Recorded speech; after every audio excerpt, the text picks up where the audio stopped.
What is up, my beautiful ninjas? How you doing today? We're gonna be doing some more of the Zenless story, ninjas. Wait a minute, they got Tommy guns? Where's the sacrifice core? Camille, you really think I'd stroll around with something this important? Plus, even though the Ravenlocks and the Exaltus have been working together for ages, I've hardly even met Lady Dina. I'm the one offering the sacrifice core here. I'm curious what Lady Dina's got lined up for me in return. I mean, to be honest, you're probably gonna end up in the dirt, but that's just me. I'm just here to verify that the core you mentioned is real. Once that's sorted, Lady Dina will give you a proper response. Yeah, but that's gonna be a shotgun to your chest. Our partnership isn't just talk. We need to be sure you have what we need before moving forward. Sure thing. I'll take you to where I keep the core. Once you verify it's legit, have Lady Dina come over. We'll lay everything on the table face to face. All right, lead the way. Nah, but Camila's definitely gonna assassinate this ninja. It seems Hartman is trying to bargain for more. What a greedy and insatiable man. I'm just saying, Vivi, they always end up dead. It's just that...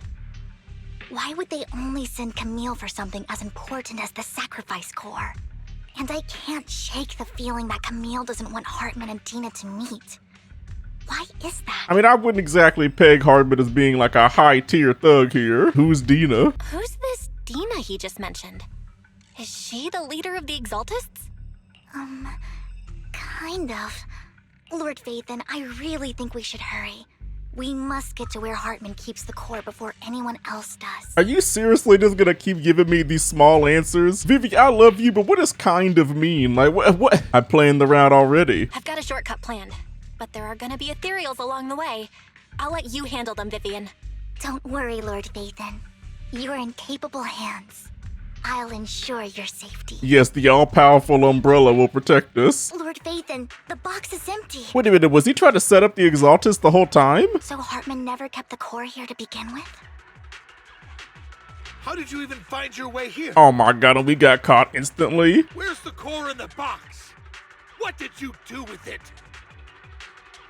You call this keeping the sacrifice core safe? Just as everyone stands confronting each other, a voice comes from behind. What voice? Who that? Oh, a red-headed woman. An endangered species. Vivian, it's been ages. Oh no, not the crazy pose, bruh. No, ninjas, this is just the mark of instability. Dina! Oh my, you actually remember me. So sweet. Look at you, thriving. I thought you'd totally forgotten about our past. So, tell me, do you ever dream about the people you've killed? Are they crying in your head all night? Wait, what? Vivian killed people? Back then, I had no idea. You had no idea? While you were soaking up all that love from Daddy and everyone else, you had no idea what was going on? Ohio? Yo, who is this daddy you speaking of? I wasn't... Lady Dina, Miss Vivian didn't actually... Camille, when did I say you could meet up with Hartman today? I just wanted to make sure the sacrifice core is legit. I was worried Hartman might try to pull a fast one on us. Really? So loyal. I thought you'd be more like the old days. Just a few words from Vivian and you'd be plotting my demise. Just like what you did with Father. Wait a minute, I always thought the Exaltus were ruled by a woman. Who is this daddy and father they keep mentioning? I won't, Lady Dina. Don't even think about betraying me, Camille. You owe me for what went down back then. However, I do understand your worries. This core, it's fake. No way! I got this straight from Hugo. It can't be fake. Ah yes, the trickster character couldn't possibly have tricked me. How can you just claim it's fake without any proof? Ugh, seriously? Dina approaches Hartman and coldly inserts the core into an open wound of one of his subordinates. The guy collapses on the ground screaming. Dina wipes her hands and casts a look of disdain. Wait a minute, you just shoved this into this man's chest for no reason? The sacrifice core can max out the ether particles within human bodies in no time at all. But look at your little subordinate. How uncouth. He's making noises like some animal. Can you shut him up? So annoying. Dude, this woman is actually just straight up evil. It's like, yeah, bro, I know I just shoved a rock into your gaping chest, but can you stop talking? The masterpiece Father made for the creator isn't this worthless piece of junk you're holding. So, the real core. Vivian, where do you think the sacrifice core is really at? I don't know. If I knew where the real core was, I'd destroy it without a second thought. Dina, you understand what the sacrifices are. And you know those who were blessed should not have to endure such horrors. Vivian, I love you, but I think this woman has a negative empathy stat. Oh, they shouldn't have suffered those horrors. Weren't you the one who decided if they'd be blessed or not? If it weren't for your tears, how would they have encountered such misfortune? How self-righteous, Vivian. Their fates were in your hands. It was you who brought disaster on them. Landon just needed an excuse. He needed someone to blame. Oh, wait a minute, is Landon the daddy? Whether I shed tears or not, he'd treat living beings as mere subjects for his sacrifice experiments. Dina, you know all of this. Landon even went so far as to sacrifice you. Shut up, shut up, shut up! Father did it for his great cause. Is she one of those chicks that gets tortured and still finds a way to simp over the dude? Vivian, why do you always mess everything up for me? Everything! You did it before, and now again! Yeah, I don't appreciate this Vivian slander at all, to be honest. You just had to ruin my plan. I was so close to fulfilling Father's last wish. If you don't give me the sacrifice core, be prepared to become food for the ethereals. I told you I don't have the sacrifice core. Otherwise, I would have destroyed it already. Lord Phaethon, find the right moment to retreat. She can be quite unpredictable when her temper flares. Yeah, I'm not even gonna lie, I kinda forgot the bell was even here. Oh, really? You don't have it? Then I suppose there isn't a reason to keep you alive. Nah, bruh, Twiggy did it better. As Dina finishes her words, several explosions erupt, followed by tremors in the ground, signaling the rapid approach of numerous ethereals. In a panic, Hartman rushes to the car he summoned, taking Camille and Dina with him. There are so many. Oh my god, it's a whole cutscene! What do we do? Wait, are we dead? They're shooting us? Oh wait, fingers! It's ink? Oh wait, this is Yixuan! Shun Palace, good fortune, closed gate, safety. Help me! What? An evil miasma gathers here. Another place of conflict. Was she walking in the air? If you wish to avoid disaster, then head southeast. Hello, what do we do? I think we should go though. Now. Oh, okay. Yes, Mother Amby.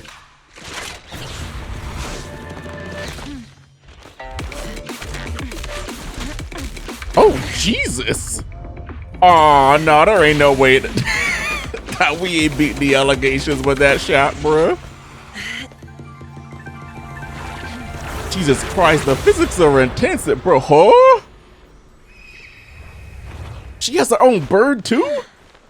Finally, peace and quiet. And it goes back into a baby? You must be Belle, right? It's like if Ambi and Fischl did a fusion dance, bruh. Mayflower mentioned a special partner might need my help. You are? Can I ask, who are you? I'm the 13th generation master of Yunque Summit. You can call me Yixuan. Mayflower passed along your info, and I was curious what kind of person you are, so I came to see. At first, I thought it might be a hassle, but your energy feels really calming. Quite nice, actually. Yeah, we had a pretty peaceful existence sitting in our chair while all our friends risked our lives in the hollows for us. Are you the investigator? Oh, so you're the investigator the mayor talked about. Yes. He also asked me to be your temporary teacher and offer you a bit of guidance. Teacher, excuse me? Guidance? Guidance? What exactly does that mean? Unfortunately, this isn't the right time or place to talk. I have some investigation work to catch up on, and it seems you've got quite a lot on your hands, so let's part ways for now. You can't just walk through the air, drop a nuke, and then leave, bruh. I'll find a good time to visit you soon. And by soon, you mean the anniversary patch? Yixuan leaves after saying this, while Vivian appears lost in thought, looking distracted. Yeah, I understand. Those physics got me too. I'm so sorry, Lord Phaethon. I'm just not feeling very well. Seems like a good time to tell me this after we risked our lives in a covert operation. I think I'll head back for now. I'll investigate the sacrifice core and reach out once I find something. Let's leave the hollow first. Wait, we're actually just gonna go? We're not gonna do anything about the Exaltus at all? You definitely need some rest. Let's get out of the hollow. Lord Vathan, are you going to rest now? Me? I thought this was about you. Are you feeling down? I'm not in a hurry to get back. You've been kind of off since we got out, and it's got me worried. If you want to talk, I'm here to listen. In fact, I might be the only one who will listen. If something's bugging you, just spill it if you want to. I'm a pretty good listener, you know. I didn't mean to keep my past from you, Lord Vathan. When I was little, people thought I brought misfortune, so no matter where I went, no one wanted me around for long. Until now, Vivian, I'm pretty sure the internet has declared you the canon girlfriend at this point. Then, one day, Landon adopted me and brought me to the Exaltists. There, I met Dina, who was so kind to me, treating me like a dear sister. She told me her father, Landon, was a great man who'd one day make everyone stop fearing the hollows. Yes, by using sacrifice cores to make them all ethereals. So all life could live freely inside and outside of them. Dina helped Landon pick people for the blessing, and everyone in the Exaltists respected her greatly. Those who received the blessing would have a better ether aptitude, allowing them to enter the hollow freely without fear of sudden disaster. Oh, wait a minute. No, wait a minute. And does Landon the mayor? I mean, in the last story, Bill got upgraded to go inside the hollow. Back then, Dina would chat with me every day, always about the Exaltists and her father. But things between us shifted when Landon asked me to step in for Dina. Landon told me I didn't only bring misfortune, and that if I listened to him, I could actually help people. After that, he'd take me to meet people, and if I shed tears, he'd give them a blessing medicine. Nah, ninjas, I'm starting to think that Landon's the mayor, and like there was some sort of like breakup in the Exaltus that caused like a civil war. Those who got the blessing could dodge calamities. At first, I was ecstatic, thinking I could help others. I shared my joy with Dina, but that was when she started to pull away from me. Ah, yes, jealousy, the destroyer of friendships. Was the blessing medicine the sacrifice serum? The blessing medicine. Please tell me that wasn't the sacrifice serum Bringer had. Yes, to be precise, it was an early version of the sacrifice serum. Landon's medicine wasn't stable. The medicine Landon developed could boost abilities quickly, but also sped up the development of ether corruption. In the end, most people turned into ethereals, and a few became sacrifices, losing all human consciousness. The ethereals were killed while the sacrifices were given to the higher-ups of the Exaltists. The Exaltists wanted the sacrifices to hold human consciousness, so Landon's medicine was seen as a failure, and he gradually lost influence within the Exaltists. Yeah, exactly, bro. There's no way this man's not the mayor. And they've been keeping the mayor's visuals hidden too. Like, nah, bruh. One day, I saw Dina, and tears streamed down my face. In a bid to save his reputation, Landon decided to let his own daughter receive the blessing. I had always thought that getting the blessing was a good thing, until I saw terror in Dina's eyes that day. That evening, I broke Landon's rules for the first time, and followed him out of the Exaltist's residence. I trailed him to the hollow, where I witnessed someone who had been blessed becoming corrupted. In the end, that person became an ethereal. Yeah, I don't know. I don't really see how the Exaltus plan ends with anything other than everybody becoming an ethereal. Then, without hesitation, Landon killed him. Before Landon returned, I went back to the residence and snuck into his study. And there, I uncovered the truths I just told you. And just a few days later, it was time for Dina to be blessed. I wanted to save her and stop anyone else from getting deceived. So, that day, I told everyone present that Landon should be the one to receive the blessing, not Dina. Huh? At first, Landon argued, and no one believed me. But, in front of them all, I looked at him and let my tears fall. Vivian starts to recount what happened that day. Lord Landon, please accept the blessing. Oh, look, it's little Vivi. Vivian, you. Why won't you accept the blessing? Were you lying to us? Ungrateful fools! You have no use anymore! Oh, damn it. Oh, wait a minute. Never mind. Maybe he wasn't the mayor. I was thinking a little bit too big-brained. Liar! Run! Run! Dina, wake up! We have to go. Wait a minute. She looks better in artwork than her actual model. Vivian, what's happening? Listen to me. Lord Landon's so-called blessing isn't... Uh-oh. Oh, and Camille saved her. Father! I mean, it was kind of deserved, though. No, I was just. Mom, I want to go home. It's got nothing to do with us. This is just what happens when you don't accept the blessing. Damn, bruh, the cult mindset is real. Vivian, was this you? Dina, I just didn't want you to accept the blessing. Everyone who does ends up... Wait, what do you mean it was this you? I mean, it clearly was not her that shot him. I just don't want to lose my father. You knew? If you knew what he's done, you... He's my father. He's all I have. Stop being self-righteous, Vivian. You only ever bring misfortune. I mean, it kind of seems like people were screwed either way, though. So if it's between sacrificing him and sacrificing you, I mean, I'm pretty sure the decision is obvious. Her voice trembles as she shares her past stories. I thought once Landon was gone, Dina would leave the Exaltists. I never expected her to continue his research, or that Camille would stay. Nah, but it's just like, cause that research has gotta have something to do with the mayor. Like, does he have access to it? Camille lost her entire family in a hollow disaster, so she's always supported the Exaltists. She's not a bad person. She's just someone searching for hope. She joined the Exaltists very early on, and even watched Dina grow up. Wait a minute, so she lost her family in the hollow disaster? Are they talking about the first one from Old Eridu? So is she like sort of like corrupted anti-version of Belle? That day, she was just so desperate to save Dina that all these years she's been following Dina, taking care of everything out of guilt, I think. But I didn't just fail to save Dina. I trapped her. I see misfortune approaching, but I can never change its course or avoid the bad ending.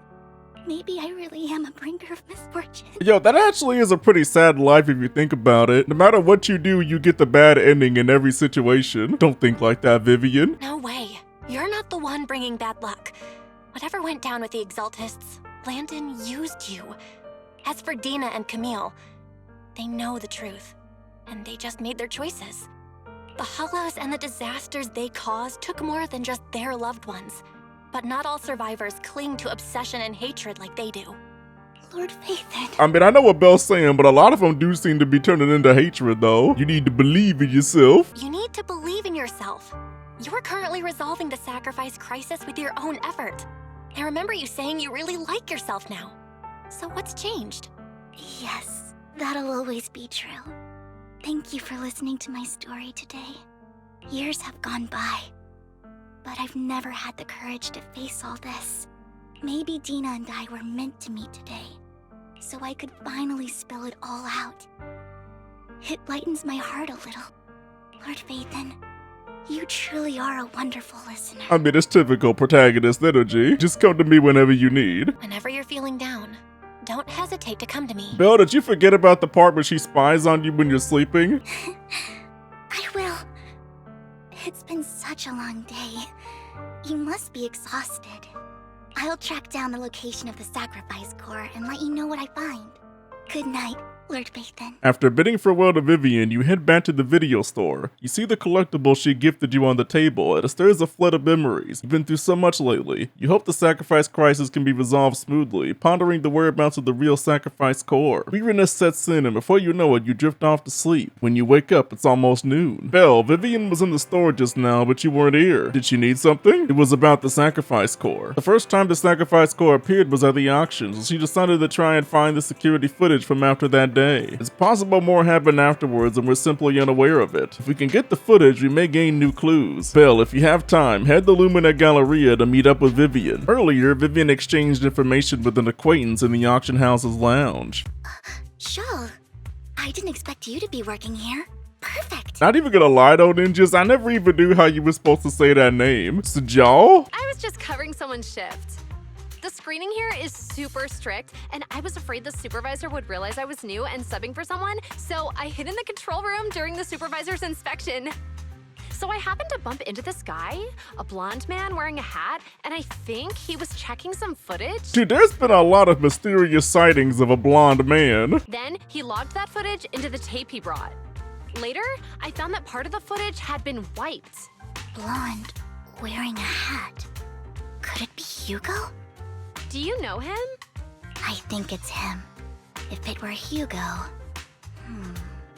I think I know where he would hide the tape. Thank you, Shaw. You were a big help. Yes, thank you for hosting every mini event in the game as well though. Great! You also helped me a lot when I started working.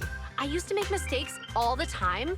If it weren't for you cleaning up my messes, I would have been fired ages ago. So I'm happy I could help you too. All right, go ahead and do what you need to do.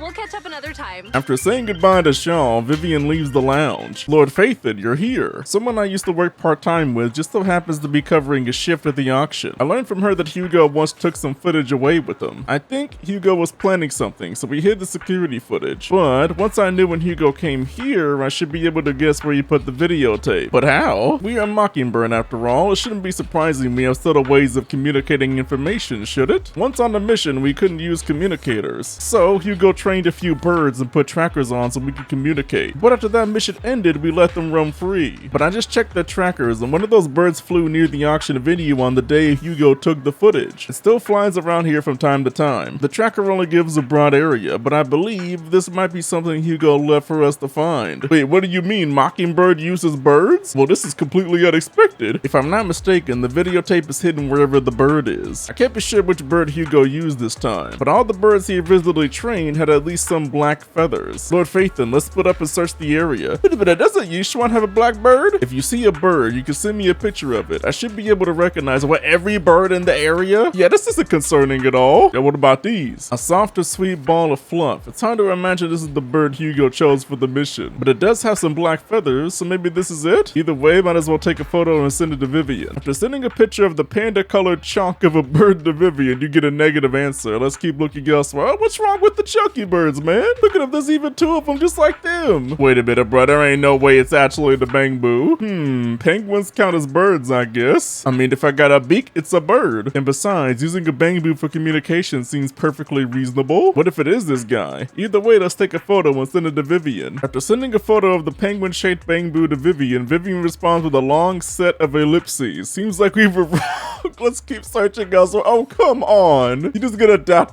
me? Like, seriously? Like, I thought this would be pretty intelligent, though. Or, of course, it's going to be the lone black crow in the corner. I mean, I guess sometimes the obvious answer is obvious. Black crows in a dark alley. Seems a bit cliche, but this really is a good place to hide something. Let's take a photo of this crow and send it to Vivian. After receiving the photo, Vivian quickly responds, that's the one. She quickly comes over. Okay, you know what, man? I liked my ideas better. I mean, just a normal black bird was a little bit too obvious to me. That's the one. It's all thanks to Lord Phaethon we found them so quickly. If it's here, then Hugo must have hidden the videotape among those boxes. You look through the boxes and find the recording, but it's been damaged. After discussing with Vivian, you decide to head back to the video store together to repair it and check the contents before making your next move. I mean, I'm kind of surprised that Belle's not really talking about the fact that Hugo's alive. I would have thought she would have been a bit more surprised, but that's just me. Fury repairs the videotape and you watch the recording. The content leaves you shocked. It's a conversation between Hugo and Camille. If I'm not mistaken,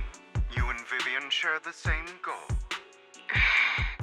Silence is no good for negotiation. I just don't want Dina to reach a point of no return. Hasn't she already reached that point with what she's doing? The formula for the Landon serum was lost, but a batch survived, and Dina was able to develop a substance that can be used for mind control. She's trying to combine the two to make sacrifices that would obey human commands. So how do you get from rewriting genetics to mind control? If the dormant sacrifice and the remaining Landon serum are destroyed, we can put an end to this. Dina's concoction can't create sacrifices on its own. And the sacrifice core? That belongs to the creator, not her. Although I find Landon's methods despicable, I can't deny that the Exaltists and the creator are leading us in the right direction. I just don't want Dina to spend her life trapped by her father's mistakes. I mean, no offense, but I find your protectiveness rather weird. I will confirm the location of the dormant sacrifice and find the chance to relay the information to you. I do not want any of my people to be going into danger. Any of your people? Talking about just Vivian or the rest of us? As for the sacrifice core, I can only guarantee that it will not fall into her hands. As for how things will ultimately play out, The creator will guide me. Bruh, the brainwashing is effective. She sounds like a robot. The video abruptly comes to an end. Camille was actually destroying the dormant sacrifice? Why has Hugo never mentioned this before? Oh, was this recorded like way back in the distant past or something? Now Camille's actions make sense. But why did Hugo never tell us? Hugo. Belle, Lycon said there's something urgent he needs to discuss with us right now. I mean, is he actually gonna stay and help me this time? Call Lycon first. All right, let's patch him in. Master Proxy, I apologize for disturbing you. We have just learned that the Ravenlock family will host a banquet tonight. This banquet is rather special, as they're allowing members of their family to invite business partners to attend. With Hartman at the center of controversy, there are many members of the family who are eager to use this opportunity to replace him. The mayor has been spreading rumors of a young tycoon who inherited a sizable fortune and is looking to partner with a person from an old and influential family. This information has lured a young man named Burton from the Ravenlock family. So, you want me to pose as this tycoon and use Burton to infiltrate the banquet? Correct. And Hartman's study is also located within the venue. I mean, it kind of makes sense to me why they would have replaced Hartman. He's proven to be pretty useless to both sides at this point. I see. Hartman's study might hold valuable information. What about me? So, what should I do? You can attend as her +1. Ah, yes, another reason to date Vivian. +1? Lord Phaethon, please go with me. I love this woman, bruh. Master Proxy, it seems Miss Vivian requires your presence, so... Yo, Lycon, I've been talking crazy about you lately, but you're kind of the best wingman so far. Yes, just your presence will help me immensely. Let's go together. All right, then let's go together. I'll send you the time and place for the meeting with Burton. If you encounter any danger, please evacuate immediately or contact me for backup.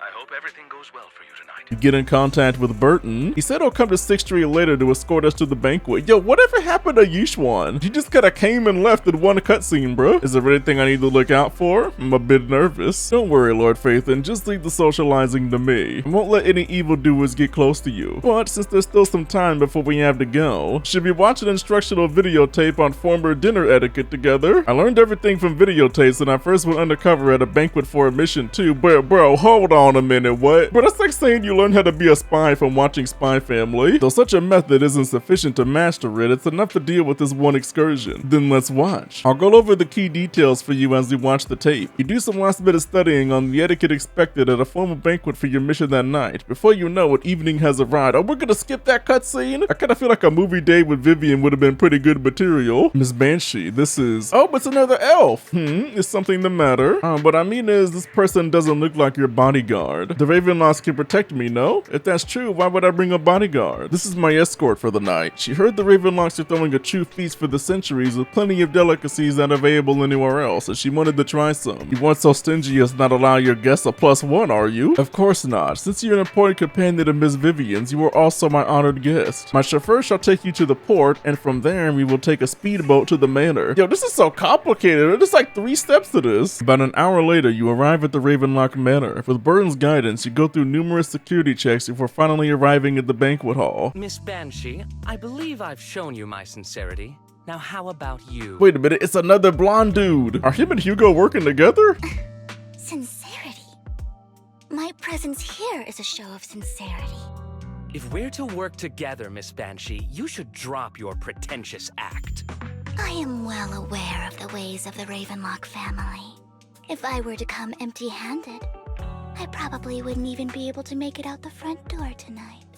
Since I agreed to come with you, and even brought along my most precious companion, does that not show my deepest sincerity? No need for such an off-color joke. Our door is always open for those coming or going.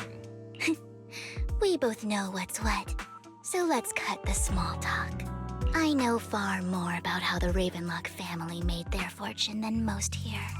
I am also well aware of why Hartman, despite such a massive scandal, still remains in power. Yeah, he's gonna have some dirt on somebody. Oh? Do tell. Exaltists, blessing, sacrifice, Landon. Where would you like me to start?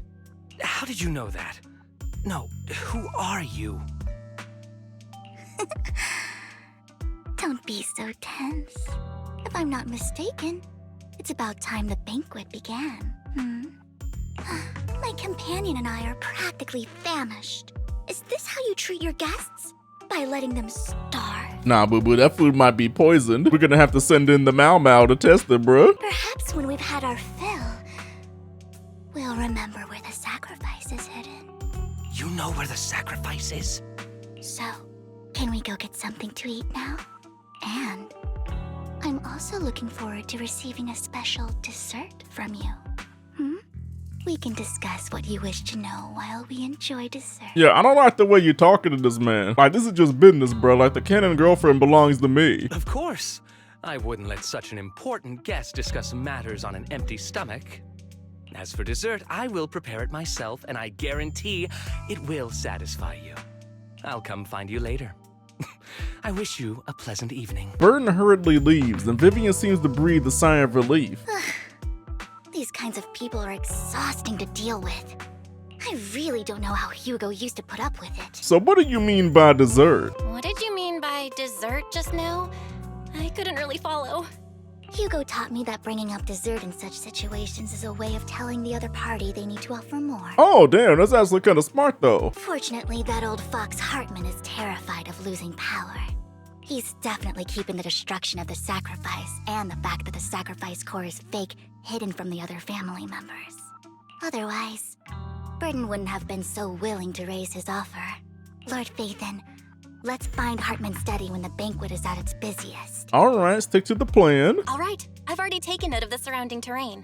Once more people arrive, we'll enter the garden through the door in the corner of the banquet hall. Is it just me, or does it seem like Belle would kind of stick out pretty easily here? I don't know, bro. It's like, I like Belle, but she doesn't really scream high society to me. Wherever you go, I'll follow, Lord Phaethon. Oh, okay. In accordance with the plan, you head deep into the manor after sneaking out of the banquet hall with Vivian. It doesn't take you long to reach Hartman's study, and with a gentle push, the door actually opened. Wait, what, no security? No, this dude's a failure. Isn't this going a bit too well? Oh, come on, Vivian. I just said that too, and now I'm screwed, man. Maybe we're just lucky? Perhaps we're just lucky? Plus, their security measures outside were so tight. Maybe it's more lax inside. However, just to be safe, I'll call Lycon. Our top priority is to investigate Hartman's office. Let's check Hartman's recent correspondences for clues. I still have concerns about the sacrifice core. Right. Though the core he gave Dina was fake, Hartman might have left a trick up his sleeve and hid the real one. Then let's split up. Oh, no.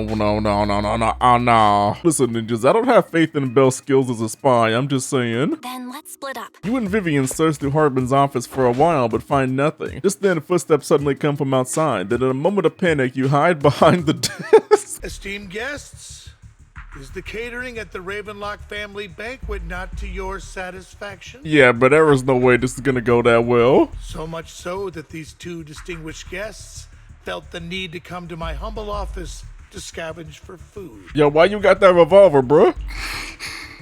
Don't want to come out?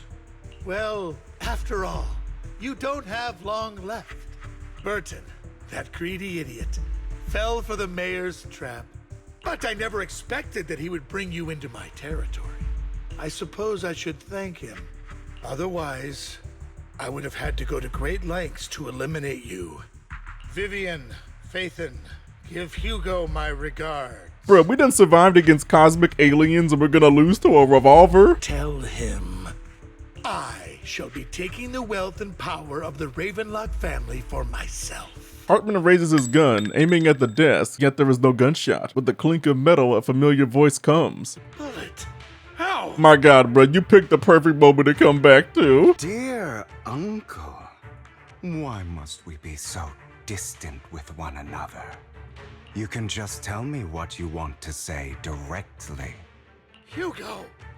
Impossible! You're... Uncle, you must know a Ravenlock will never stop until they get what they want. Yo, listen, bro, I get that you're aura farming right now, but I really want to know how you survived getting your chest punched in by a dog, man. Did you really think I would be defeated so soon? When I have yet to trample you into the dirt. You filthy bastard! You only know how to resort to these petty tricks! Petty tricks? Bro, my man's got the Dracula laugh down point, though. Perhaps you'd like to know what I managed to accomplish using this faked death of mine. My dear uncle. Shortly before. You're taking longer to rest than I expected. So Lycon already knew? It was just Belle that didn't know? Lycon, you think too highly of my physical capabilities. Well, thank you for your cooperation. I must say, if nothing else, at least your acting skills have improved. It was all a plan? Why do you look so angry? You should be happy. We pulled that off together with flawless teamwork and managed to fool everyone. Drop your foolish facade. I'm glad you still remember the code we set all those years ago. And thank you for ensuring your sleight of hand didn't deteriorate. Oh, right. I should also thank the blood bag hidden in my clothes and our other props. Do you remember when we last used this trick? It was probably ages ago. Sometimes I really don't understand you. Have you never thought about what the consequences would be if I didn't understand your code? If I decided against helping you? Or if I just couldn't control my strength properly? You'd understand. Damn, but this is actually like the biggest bros in the game. Of course. If things really did go awry, I had alternative plans. You wouldn't be so arrogant as to think I'd bet everything on you, would you? You're insane. Aw, I'm flattered. So what exactly is the purpose behind all this? Surely after going to such great lengths to erase your own existence, you don't just plan to hide here and reminisce about the past with me. I don't know, like, kinda sounds like a pretty good time to me. Don't try to brush this off. I've already helped you enact your plan. Tell me the truth. Don't get your tail in a twist. I have more plans that require your assistance, so naturally I would not hide anything from you. Simply put, as things stand, whether as Hugo Vlad or as Mockingbird, I am doomed to die. Seems you've made quite a few enemies.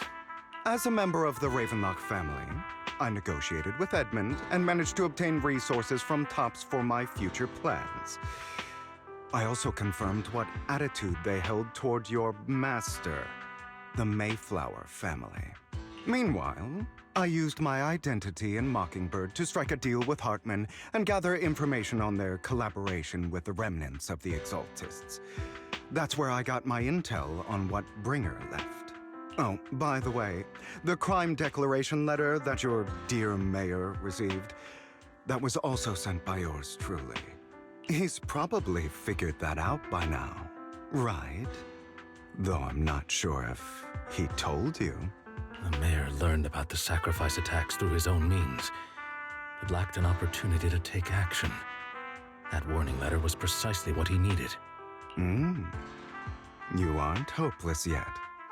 How delightful. I don't know, ninjas. Is this like with your homies the insults or the true compliments, you know? In short, I'm more well-informed than your lot because I get around, dealing with all these different important figures.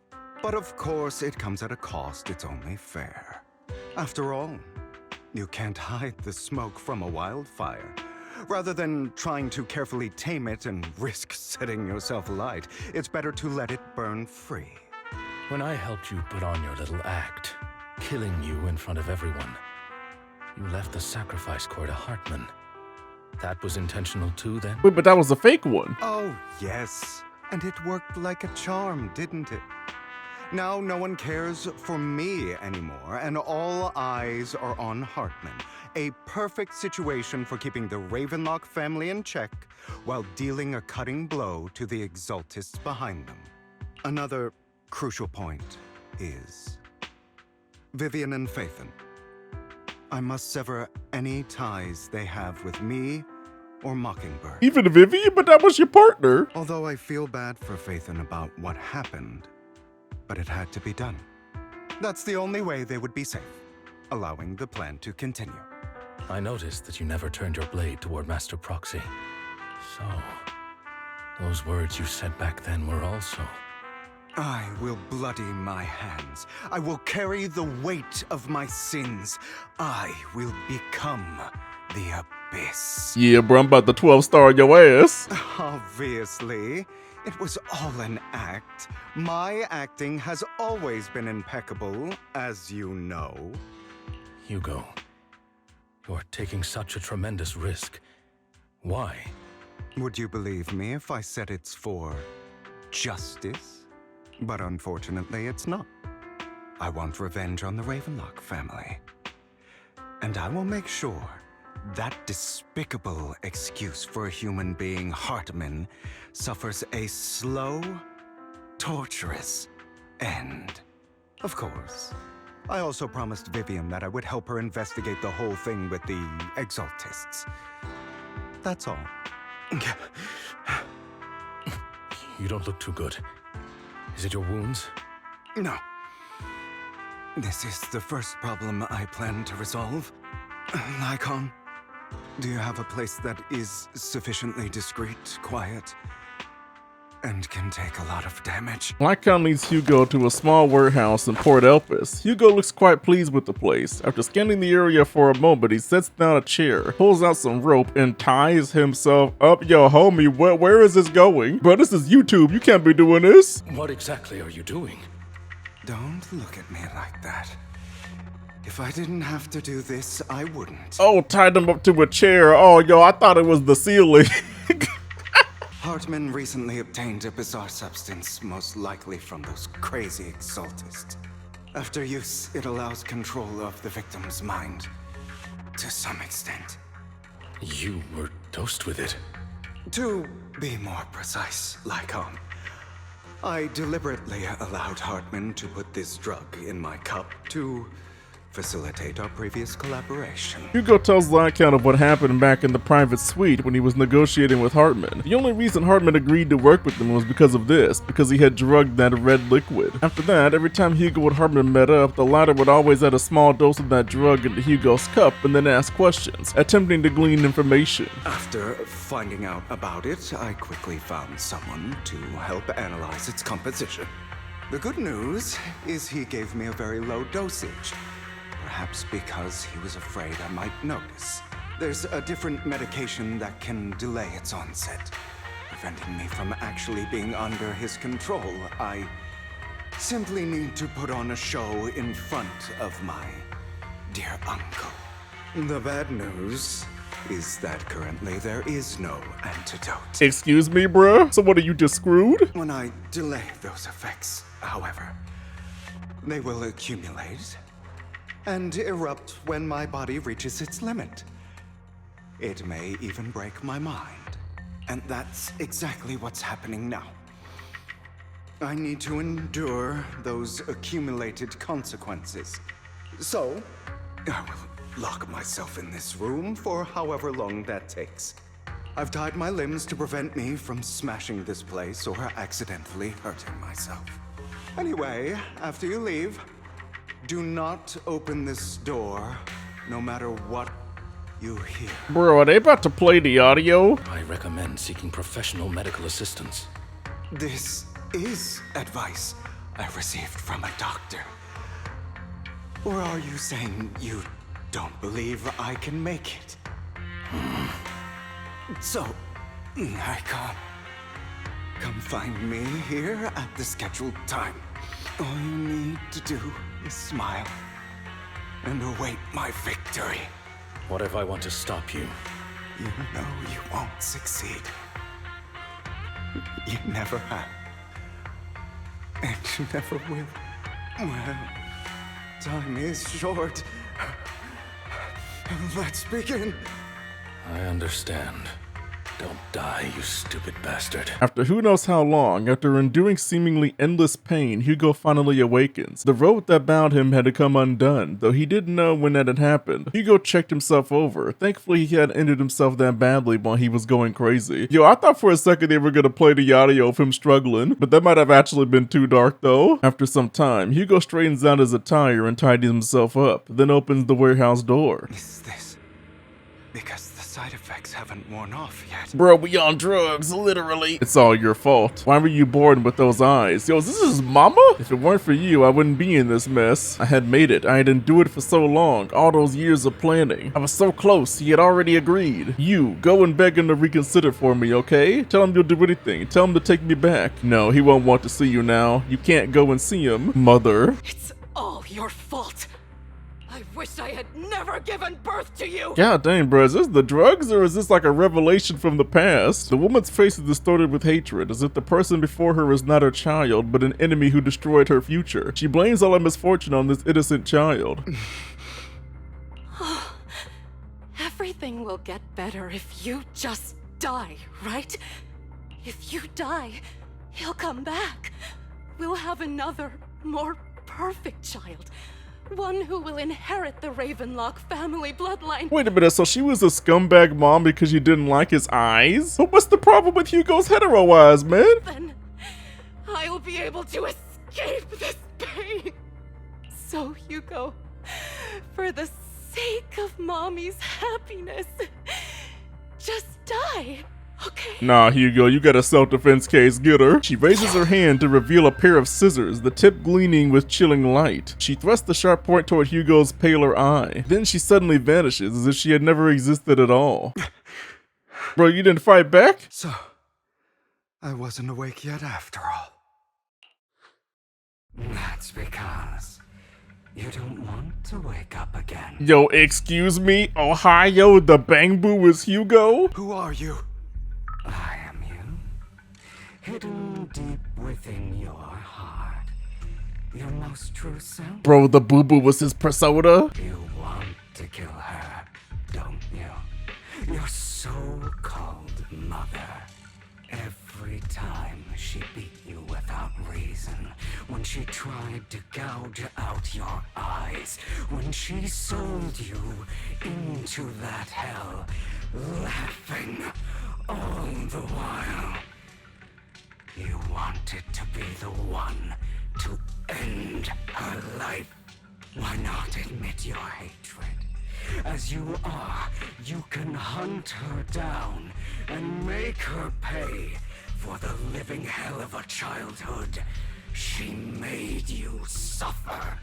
Yes, I hate her. I hate her because she was foolish and shallow, greedy and stupid. I hate her because she doesn't deserve to be a mother. She did everything she could to try and get into the Ravenlock family, believing she could live a life of luxury without having to do anything and never realizing she was a pawn, discarded from the very beginning. So she chose to blame me. Blame me for my heterochromia. Blame me for my very existence. But I won't kill her, because I know it won't change anything. She was incapable of loving me, just as she is incapable of loving herself. Yeah, man, I get it, Hugo. What's the struggle being hetero, bro? I get it. Have you been brainwashed by that dog? Keeping up the act of being some magnanimous and forgiving fool? Hold on a minute, bro. You can't just call Lycount a dog in that way, man. Don't compare us. I've simply come to understand love or hate. I make my own choices, and they have nothing to do with anyone else. She sold you to the Ravenlock family for a huge sum of money. She used that money to start a new life without you. While she was indulging herself, you were going through hell in the Ravenlock Manor. Does it not torment you? Do you not feel the hatred? Do you not want to demand answers? Kill her. Only by killing her can you be truly free. For a long time, I thought the same way. But now, well, I want to make a different choice. Stop lying to yourself. You never had a choice. This weak-minded thinking will only lead you to failure. Like before, you'll be nothing but a worm, trampled into the dirt by those so-called elites. Do you still not get it? This is how the world is, and always has been. Hesitate and you'll be the victim. If you don't grab your knife first, you'll end up being on the other end of the blade. Yeah, I'm not even gonna lie to you, ninjas. I'm starting to get a little bit afraid of this boo-boo myself, man. The voice acting is impeccable, bro. If you want to change anything, you must first become the one who makes the rules. Just like that woman. The only reason she could treat us that way was because we were weak. So listen to me. Find that woman, kill her, and prove to this world your strength.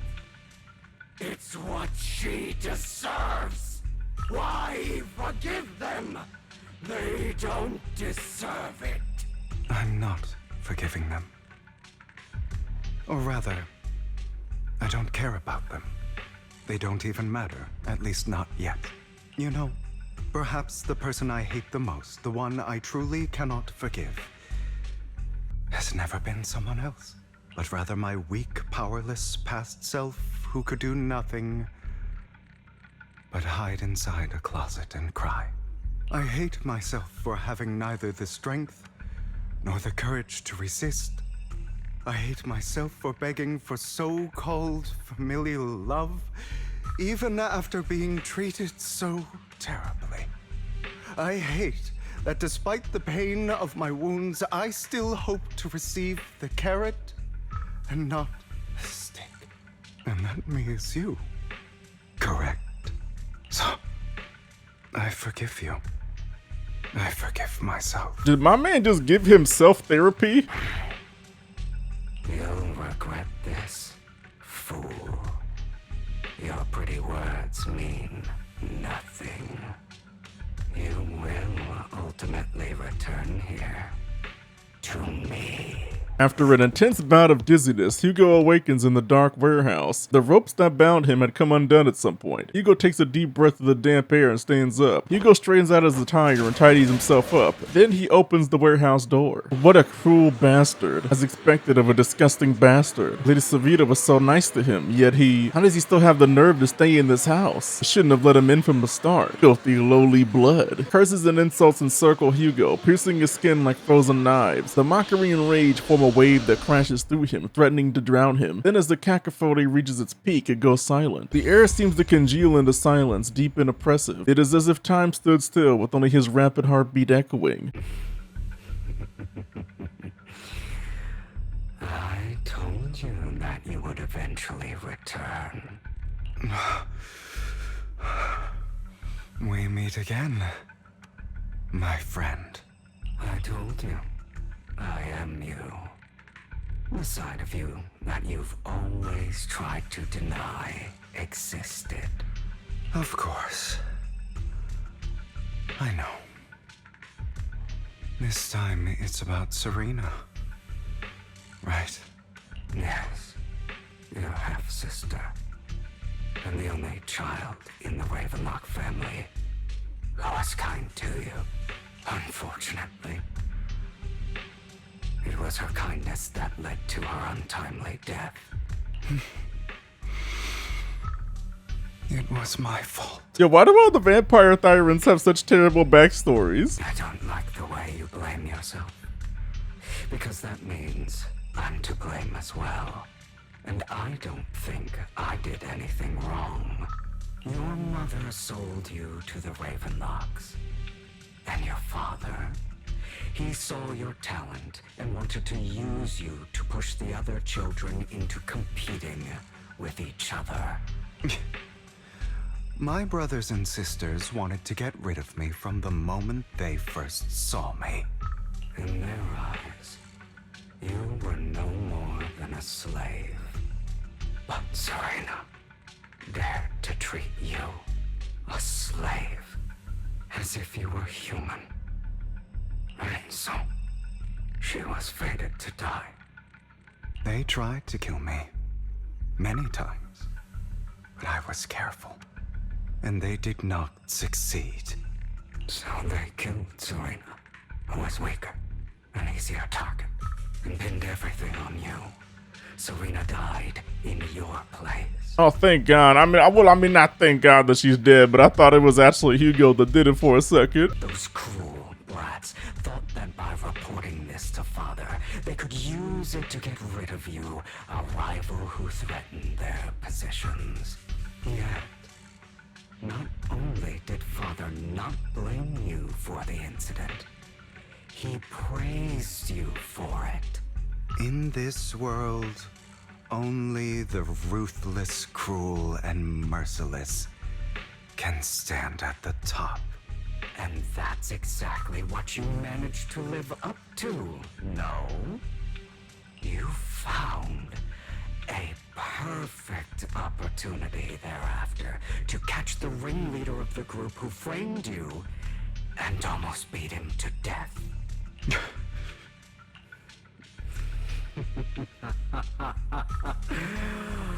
Oh, you should have seen the expression on your face back then. Oh, crazed and manic with utmost delight. You know, part of me wants to see a backstory for Lycount now, too. I don't remember that. Seemingly unsatisfied with his answer, the inner demon transforms into him again. Here you go again. Trying to deny your desires. Oh, Jesus, it went from Bang Boo to Purple Hugo. Deep down inside, you've always wondered, asking yourself why these evil people never got the punishment they deserved. Why the world is so unfair. Don't you want to rip them to shreds? Just like that day when you beat that boy's face into the dirt until he was barely recognizable. His disgusting blood staining your fists. Recall your exhilaration, your cathartic release of rage, that outpour of hatred. That victory belongs to you. You deserve it. Those brothers and sisters of mine are all dead. I cannot take revenge against the long deceased. They died by Hartman's hand, dying in the power struggle to become the Ravenlock family's heir, rather than by our scythe. Boring. Yo, is Hugo actually gonna kill Hartman? I mean, I'm kind of like 50-50 in whether or not I think it's actually gonna happen. Boring. I find it hilariously ironic. Children who would murder their own kin for scraps of power dead at the hand of their uncle who followed their example. Is that not karma? Power struggles pitting kin against each other, betrayal, suspicion, and hatred between people of the same blood. It's like a curse written into the Ravenlock family's genes. Laughably stupid. Don't forget, my dear, that the same blood flows through your veins.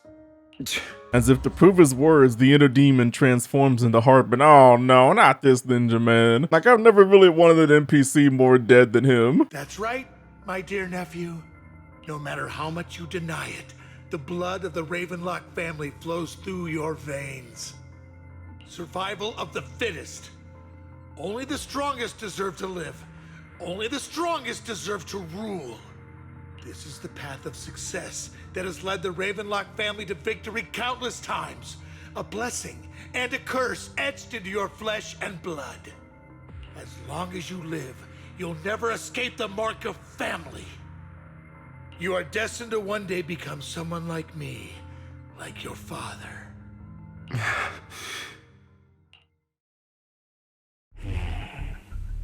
Is that fear I sense? I can see you trembling. Why does the Ravenlock bloodline terrify you so? Bro, I'm not even gonna lie to you. The evil boo-boo was actually the scariest one. I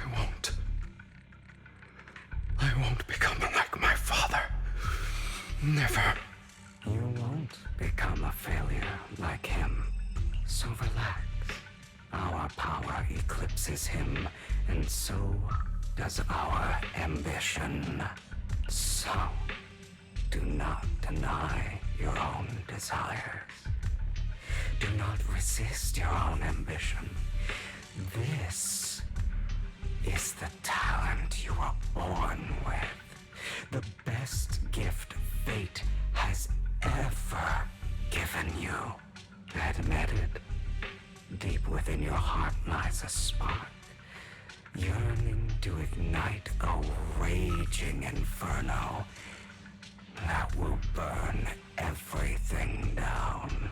And I am that spark. After an intense bout of dizziness, Hugo awakens in the dark warehouse. The ropes that bound him had come undone at some point. Hugo takes a deep breath of the damp air and stands up. Is this for real or are we still inside the drug state, man? How long are we gonna keep doing this? Let this man go free. Hugo straightens out his attire and tidies himself up. Then he opens the warehouse door. Why did you break our oath? Why did you use me? My eye and these legs, they were all your fault. Wait, what? You know, you are exactly like your father. I don't want to hear something like that from you. You have no idea what that man, my father, is really like. A person who stops at nothing for their own interests and ambitions. Just like what you're doing right now. And what do you think I'm doing this for? All of this was part of your plan. You knew where the Ravenlock family was going to be, so you set Mockingbird's target there. To seek revenge, you plotted to assassinate your own father, but he was too vigilant, and you failed. After almost being assassinated, your father was furious and locked everyone in the hall, but was unable to find the assassin. And what a coincidence that a hollow disaster just occurred in the vicinity. So he used it to eliminate all the unfamiliar faces there, turning them into victims of the Hollow, an easy feat for the Ravenlock family. So, the one who killed innocents was my father, not me. It's actually kind of surprising that Hugo didn't end up being a villain. Like, he's had a more tragic life than most antagonists I've ever seen. You knew what choice an extremist like him would make. And you used the chaos to once again attempt an assassination. This time you succeeded. You killed your own father at the cost of innocent lives. Admit it, Hugo. You don't care about anyone else. The only thing you care about is your revenge. How is that any different from your father? Enough. I'm tired. I may hate him for betraying me, but he wouldn't say something like that. What? You aren't Lycon. You're the other me, hidden deep within my heart. We're all Hugo today. Hugo takes a deep breath and slowly opens his eyes. Lycon is gone, and in his place is that familiar figure. Without a doubt, he is still within an illusion. I've been waiting for you, my dear. It seems you've already grown accustomed to this place, even turning the tables on me. Just as you said, you are me, and I am you. There's no such thing as having an advantage over oneself. We are ultimately one and the same, forever inseparable. Then you should know what I want to say. When you and Lycon split, you didn't even try to clear up the misunderstanding, didn't deny or argue against what he said. Because you realized that deep down, he was right about you. You just hadn't acted on it yet. Some people live only to bring more suffering into this world. Sometimes, murder is what brings justice back into this world. For that, I must stain these hands in blood. That's right. Just like what you said before you faked your death. Were those words really just an act? So wait a minute, if he gives in to the inner demon, does that mean that the drugs will kill him? To slay the dragon, you must first become one with sharp claws, rending fangs, and strength enough to destroy anything. You know the truth better than anyone. If you hadn't hesitated, and instead seized the first opportunity to kill your father, none of what followed would have happened. Innocent civilians wouldn't have died. Your partner wouldn't have lost an eye and both legs trying to save people. And Mockingbird would have never gotten to that point. You can save more people. Save good people. Save more lives than the evil ones you take. I've spent countless hours in regret over that incident. So why not submit to your true nature? You want to be the judge, jury, and executioner of this world. And you can. I mean, you say this world, but the world's kind of confined to this one city, though. I wasn't responsible for Father's death. The true mastermind is my uncle, Hartman. Huh? His schemes to kill the head of the family were all so he could take control. Mockingbird was simply unlucky enough to get caught up in it. So, for a behemoth like the Ravenlock family, with its roots so deep, a single person's death, regardless of who that person is, wouldn't change anything. Of course, whether it's Tops, the Mayflower family, or even the entire world, it's actually all the same. I refuse to be dragged down by pointless hatred any longer. You foolish, stubborn idiot. Do you understand the power of hatred? Have we not come this far precisely 'cause of it? Bro, this one quest is like the biggest advertisement for saying no to drugs. Or are you going to follow Lycon and Jack's twisted logic? Come on. You don't actually trust anyone? Otherwise, why would you hide this whole scheme of faking your death from them?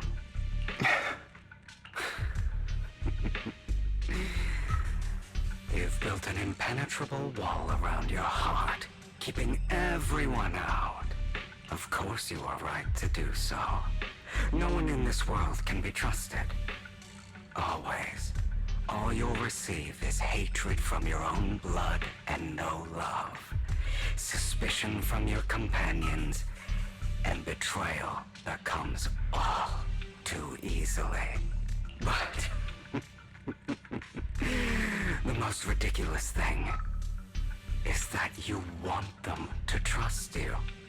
You stay silent and long for them to notice your suffering.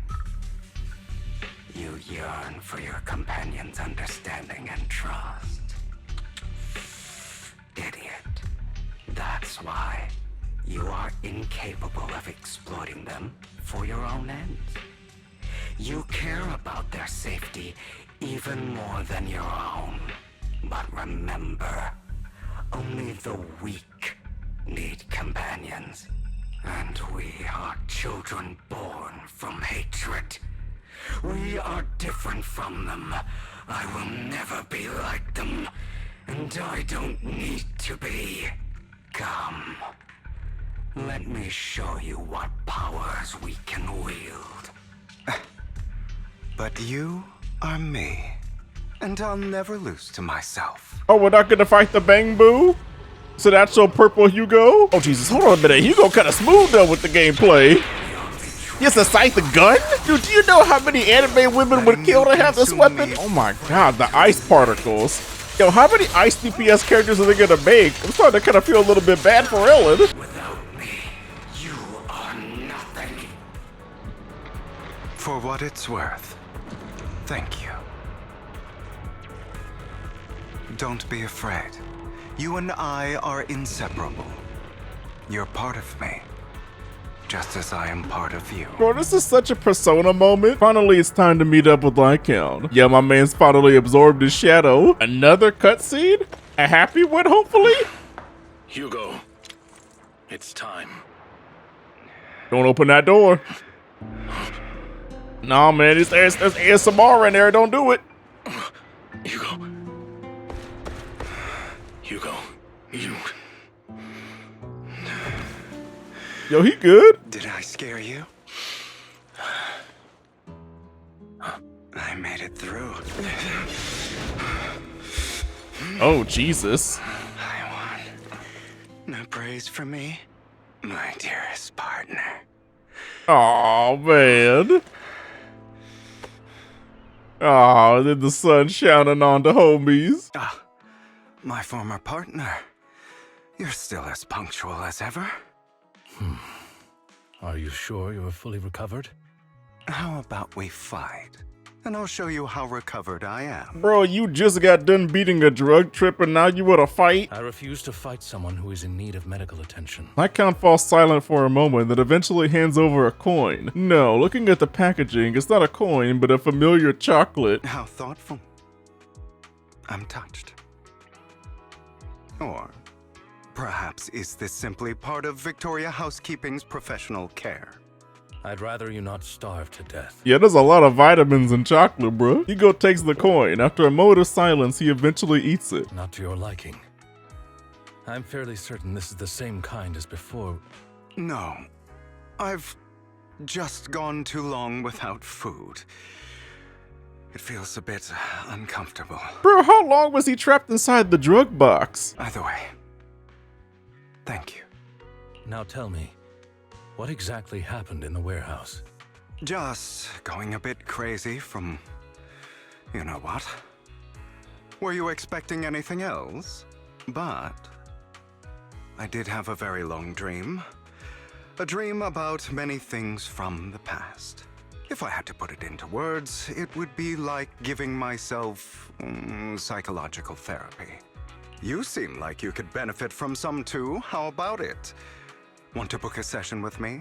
Trust me, I'm a pro. Seems you really have recovered. Well, of course. I'm feeling pretty great right now. Like I could argue with you all day on every petty detail of who exactly was in the wrong back then. I wanted to ask, what you said about Mockingbird before, when you faked your death, was that part of the act? Oh, you mean the part about how Mockingbird has never really changed anything or saved anyone. I didn't expect you to still be so hung up on this. Interesting. After all, it was you who chose to betray Mockingbird. To betray me. Just as I said before, I never considered Mockingbird a failure. Perhaps Mockingbird deviated from its origins, but it has its value.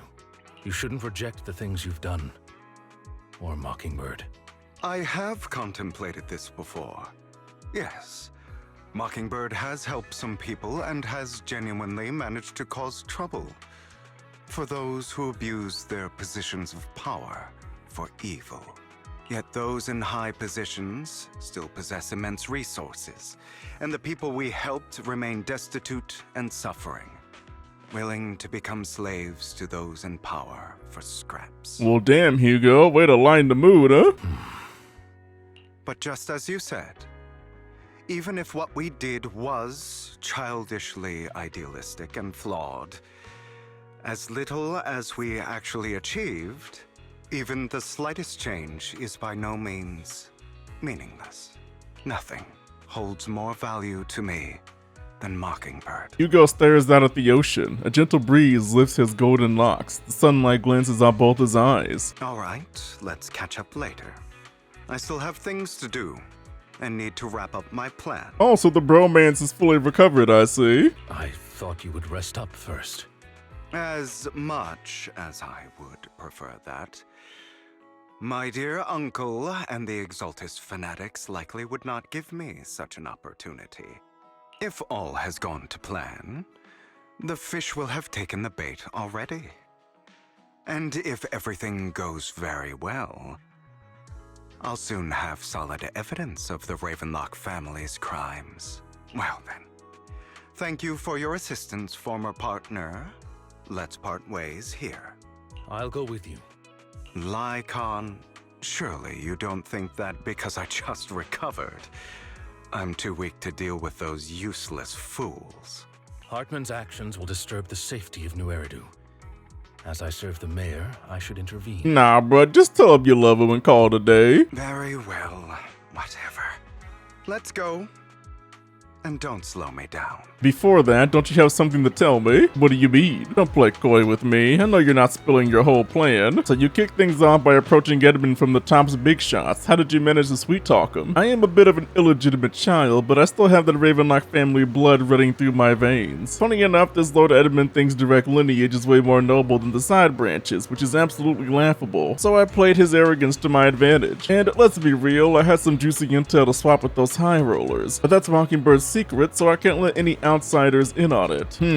Was the sacrifice core from the mayor's lab your handiwork too? You could say that. Security there is no joke, so I had to leverage Tots for some extra intel. After all, as you know, they've got plenty of moles planted next to your mayor. And it was you who threw the sacrifice core up for auction to lure in the Exaltus. You knew they'd be all over it. Yep, I embedded the sacrifice core right into the robe of heroes. They actually matched pretty nicely, don't you think? Classic you. I heard that after the auction they found a stash of counterfeit Denny's. Feel free to take wild guesses, but honestly I think those Denny's would rather be out in the wild than sitting in those hoity-toity accounts. Then you found Hardman and talked him into a partnership, getting your hands on more intel on the sacrifice in the Exaltus. After that, you shot that crime warning letter to the mayor, giving the city a legit reason to spring into action. Yep, that was spot on. Look at you, real genius over here. In the end, you faked your own death to pull yourself out of the mess, and you used the whole show to redirect everyone's attention to Hardman and the Ravenlocks, keeping the Exaltus on their their toes. Hold on a sec, if that's all there is, why did you just let Hartman slip you the drug? I mean, you'd have a way to dodge that kind of thing. Black Count, I've got something I've been keeping under wraps. Actually, I've teamed up with your beloved mayor. What? When it comes to stopping the Exaltus, the mayor and I are on the same wavelength, so we could totally collaborate. What you should be wondering is why he didn't clue you in on this. The mayor must have his own reasons. If you can convince yourself on that, more power to you. Just know if you ever want to swing back to Mockingbird, you can come beg me. I'll make sure to turn you down gracefully. Alright, enough chit chat. We've got bigger things to deal with. You untied the workers. Thank goodness someone's here to save us. Thank you. You're welcome. So could you tell us what those Ravenlocks did to you before they ran off? They're a bunch of liars. They tricked us into this hollow. They said they had a job with high pay for us, but they kept avoiding the topic after we got here. Something didn't seem right, so I wanted to leave. But then they showed their true colors. They tied us all up and told us they were gonna ship us off somewhere. They didn't make you take any weird medicine, did they? No, but it wasn't just us they tricked. Another group went that way. I see. Here, take this carrot. There's an exit nearby. You should get out of here as soon as possible. I can't thank you enough. Let's go, Hugo. We must save the rest of them. You sure are eager. You untied the workers. Who are you? Your saviors. Thank you. Thank you. Sorry, I had a bad feeling about that group from the start. I shouldn't have ignored my gut instinct. Did those Ravenlocks do anything to you? Do anything? Well, we weren't doing as we were told, so they tied us up. Yeah, that's a really effective hostage strategy. Good job, bruh. Nothing else? Good. Alright, there was another batch of workers ahead of us. They should be by the roof. Don't worry, I'll handle it. You should get out of here as soon as you can. Let's continue. There's more over there.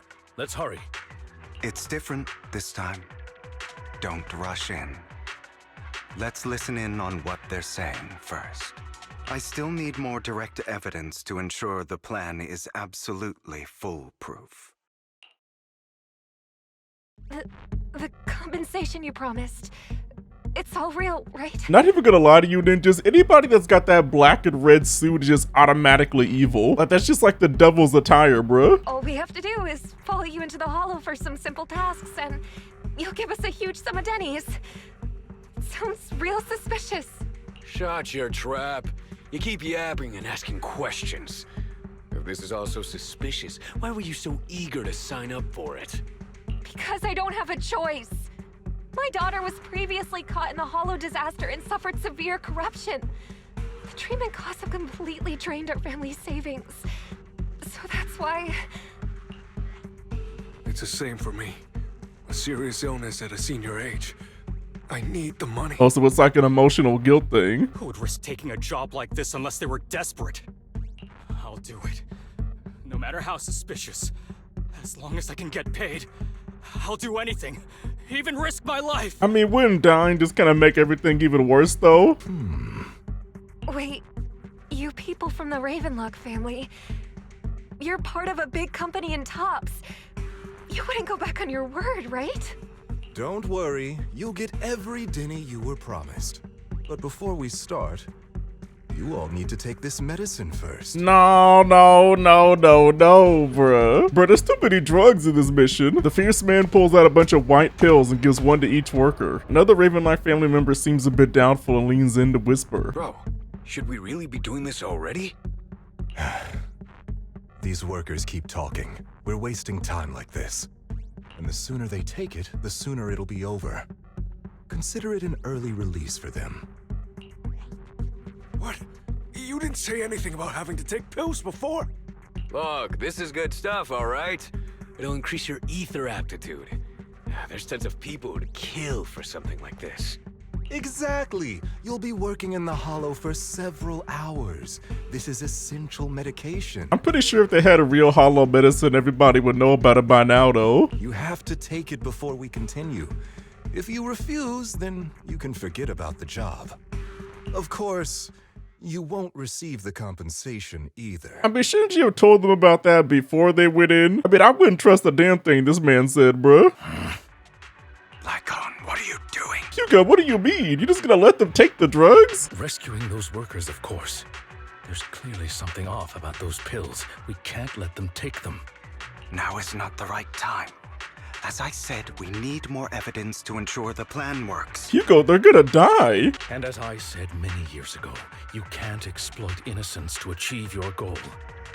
So that's how you see it. If that's not what you want me to think, then explain everything to me. All right. It's a little complicated, but simply put, these workers will be fine. Of course, it's your choice to trust me or not. But if you try to rush in, I will stop you. Wouldn't we get caught instantly, though? I trust you. Meanwhile, the workers have also made their decision. Except for the talkative worker, most of them already swallowed the pills. Damn, bro, really? I mean, I thought I had a little bit of faith that they wouldn't do it, but apparently my faith was misguided. That's when the arrogant Ravenlock family member finally reveals his true nature, saying, "You think I'd let you run?" while forcibly shoving the pill into the worker's mouth. Bruh. After clearly capturing everything, Hugo lets out a sigh of relief. Bruh, this looks kinda dangerous to me. All right. That's the evidence. Now we can go and beat them into the ground as much as you want. Don't forget, you owe me an explanation. Also, don't overdo it and kill them, even if they're the worst of the Ravenlock family. All right, Your Holiness, Saint Lycon. Yo, hold on a minute, bro. That actually sounds pretty good, though. We about to get the Pope Lycon skin. The two defeat the Ravenlock family members. God damn it! Who the hell are you? How dare you mess with the Ravenlock family? Ravenlock. Savor the name while you can, for it will soon cease to exist. What's that supposed to mean? It means exactly what I said. I think this might be good for you. Sever your ties while you can. You still have a chance to walk your own path. The family's honor comes above all else. Is that really what you think? I saw the compassion on your face just now. You're not from the main family, right? That's why you were assigned to these trivial tasks. But in reality, there's no need for you to keep playing this boring game for them. I would say they're just goons, but I think that word's been hijacked lately. I don't have a choice. From the moment I was born into the Ravenlock family, You always have a choice, if you're willing to act. All right, let's end the small talk here. Bro, if that one sentence was enough to talk no jutsu them, I swear to God, Hugo. Hugo delivers a swift chop to the back of the necks of the Ravenlock family members. Don't worry, Lycon. I didn't hit them too hard, just enough to keep them quiet. How's that? My acting's pretty good, right? Wait, what? It was all part of a plan? As always, a certain someone should take some lessons from you. I'll leave the rest to you then. Okie dokie. The workers carried the Ravenlock family members away. Now only Lycon and Hugo remain. Okay, now can you tell me exactly what's going on here? As you can see, that worker just now was actually an informant of mine. Yo, how many people does this man got working for him? The pills were swapped out with vitamin tablets. Outside of this batch, some workers have already taken the actual substance Hartman has. But rest assured, the antidote for it is already in development. I found the best in the field to help, and with the data I collected before, we should have results soon. You know, that actually gets me thinking, do we even have a doctor character? I wanted to ask. The reason you decided to lock yourself in a room and endure the effects of the drug, besides getting evidence, it was also to collect data on this drug in order to create an antidote, correct? It seems you're not completely beyond hope. Bruh. I thought you were just being stubborn. Sometimes I wonder if you know me at all. Then I have one last question. Why did you never tell me any of this back then? He wanted to see if he would trust them. It was a bro test. The truth is, I heard everything. That entire conversation between you and Jack. Oh, well, never mind then. Before he passed away in that small attic. When Jack called you aside and gave you those warnings. When he told me you might go down the wrong path? That's right. You never said anything. What would I even do? Scream and rage over your suspicions, or get on my knees and beg for you to trust me? You know, I'm a little bit surprised that nobody even detected he was there. I mean, isn't Lycon supposed to be able to have some beast senses? He couldn't see somebody around the corner? You know there's no way I'd allow myself to do such a thing. Besides, back then, even I was confused about myself. Jack, he... It's all in the past. You don't need to explain anything to me. Enough. We should get going. If we're going to reminisce over the past, we should find a more suitable location. After leaving the hollow, the two arrive at a place with nice scenery. Icon? That incident back then. I didn't do it. Yo, hold on a minute. I'm pretty sure this is about to be emotional as hell, but hold on a minute, Ninjas. But why is the artwork so clean though? Like, this is the homie moment for real. It was a scheme Hartman devised to take over the family. It was Hartman who killed my father, too. I only discovered the truth long after the fact. Wait, what? It wasn't even him? I did indeed attack my father, and I thought he was dead. But he wasn't. I couldn't kill him. And even before that, if I hadn't hesitated, none of what followed would have happened. Even now, I still think they deserve death. But I no longer care to personally deliver that fate. They're beneath me. And I have more important things to do. You? I know we may never agree on that point, Lycon. I once wanted to fight against those ugly truths that defined me, but I discovered that the more I rejected them, the more painful it became. Yeah, the drugs made them into evil bang boo. So, I could only accept that crazed, hateful, and malicious side of myself. As long as I know I will never become like my father, like Hartman, that is enough for me. You've changed, but I think that might be a good thing. Don't patronize me. You've changed a lot too, compared to before. I still disagree with Jack's words, and I won't forgive your betrayal. I will walk the path I believe is right, even if I must tread over thorns and through the mud. But I will also allow you to walk your own path. Lycon. What the hell, bro? Hugo's voice actor is actually god tier. Should I say thank you? You're welcome. Come to think of it, we haven't talked about your legs and eye. It was just an accident, not your fault. I'm doing well now. I hope you are too. On the contrary, perhaps I should be the one apologizing. I misjudged you. I used to think you wanted power, that everything you did was for your own ambitions. I thought you wanted the power to pass judgment on all in this world like a god. I am a god. I am my own god. Or you could say that in this world, everyone is their own god. There are many things that we are powerless to change. But there are also many choices we can make. Just as I said before, I am the only one who can kill me or save me. I don't know about that, Hugo. I'm pretty sure that if Lycon had moved 2 inches to the right when he punched your chest, you would have died for real, bro. I'm glad you think that way. Let's go. I still have one last thing to do. To witness the end of Ravenlock. As Hugo recounts the process of gathering evidence, Hartman, unable to listen any longer, slams the table in anger.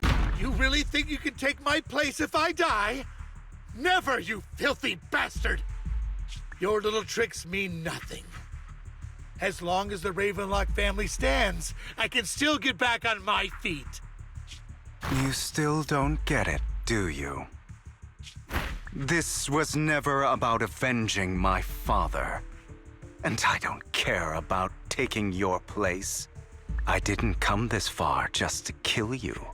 That'd be pathetic. What are we gonna do with it to him? I don't know, Hugo. I kind of feel like this man kind of deserves to die at this point, though. It's just like some people's cheeks are just destined for the gravestone, you know what I mean? Right on cue.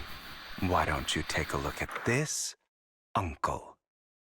On behalf of Tops, I'd like to clarify that we had no involvement in the Ravenlock family's actions. TOPS is officially terminating all partnerships with the Ravenlock family, effective immediately. We will have no further affiliation with them. Yo, who is this? Are you crazy? What the hell do you get out of ruining the Ravenlocks? You want to be a petty thief forever? Thief? Oh, Uncle. Allow me to reintroduce myself. I'm the name people whisper about. The one who robs the rich and gives to the poor. I'm the master con artist who can fool anyone, anytime. I'm the leader of Mockingbird. The one who turns every headline into my own stage. I have friends who'd catch me if I fall, partners who'd shed tears for me, and allies who always have my back. I am Hugo Vlad. You're the one who needs the Ravenlock name. I never did. You ungrateful bastard! You should have never been born. You flatter me. Same goes for you, Uncle. Listen, Hugo, if you don't want to kill him, bro, I can do it, man. Dude, he tried to kill Belle and Vivian at the same time? Like, nah, man, that kind of deserves some payback to me. You leave the Ravenlock Manor on Hugo's speedboat. After reaching Port Elpis, you all wait for Lycon to arrive. Yo, a speedboat, my ninja? Can I get that? That sounds pretty convenient to me. You've done well, Vivian. You had better give me an explanation. Wait, what? You didn't even know? And here I thought this would be a touching reunion. What's with all the anger? Hugo, I'm a member of Mockingbird too. And I mourned your death. Listen, Vivian. I don't want you or the people you cherish to get caught up in danger because of me. I've always been selfish. So I don't hesitate to use you all as variables in my plans. But it is because I am selfish that I also don't want my failures to affect my treasured companions. In any case, if you were in the same position, would you not make the same decisions? Lycon's taking care of everything outside. We should go. Also, Belle, thank you. And I'm sorry for the whole act where I threatened you. It was the only way for Hartman to drop his guard against you and leave you be. I, Hugo Vlad, am forever indebted to you.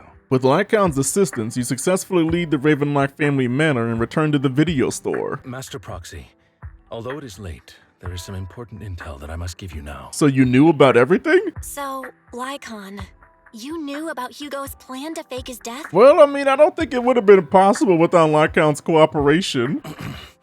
I was simply playing along.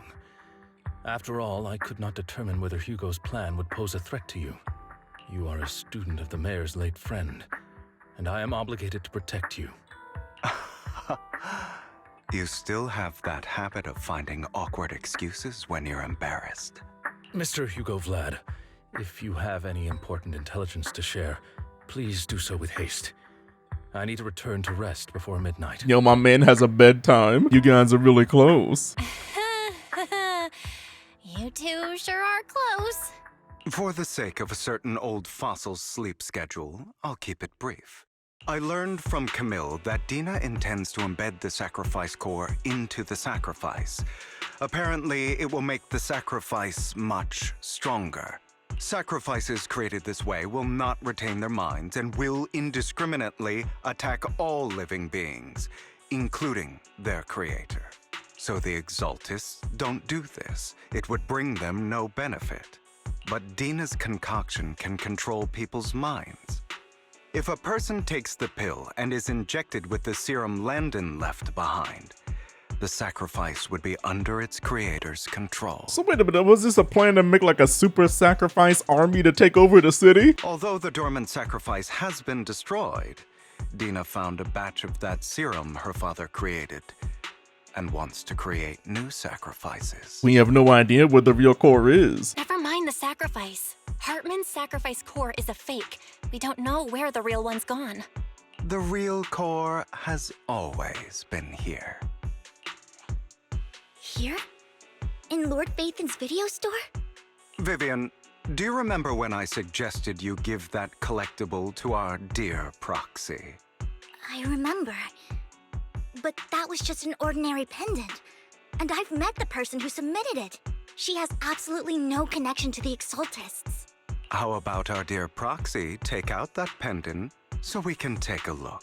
After finding the pendant sent by Vivian, Hugo takes it and gently presses a hidden clasp. The pendant clicks open from the middle. Inside is the sacrifice core. Oh dang, why is it actually so fancy? Gasp. I'll take your surprised expressions as a compliment for my little trick. I will hand over this core to the mayor as agreed. Since he fulfilled his promise to protect Vivian and the manager while I was pretending to be dead, I won't go back on my promises. No wonder the mayor would promote rhetoric favorable to Mockingbird. I can't believe I thought he was actually being sincere. We don't need to worry about the sacrifice core now. Since we have the sacrifice core, all we have to do now is stop Dina from using innocent people to make more sacrifices.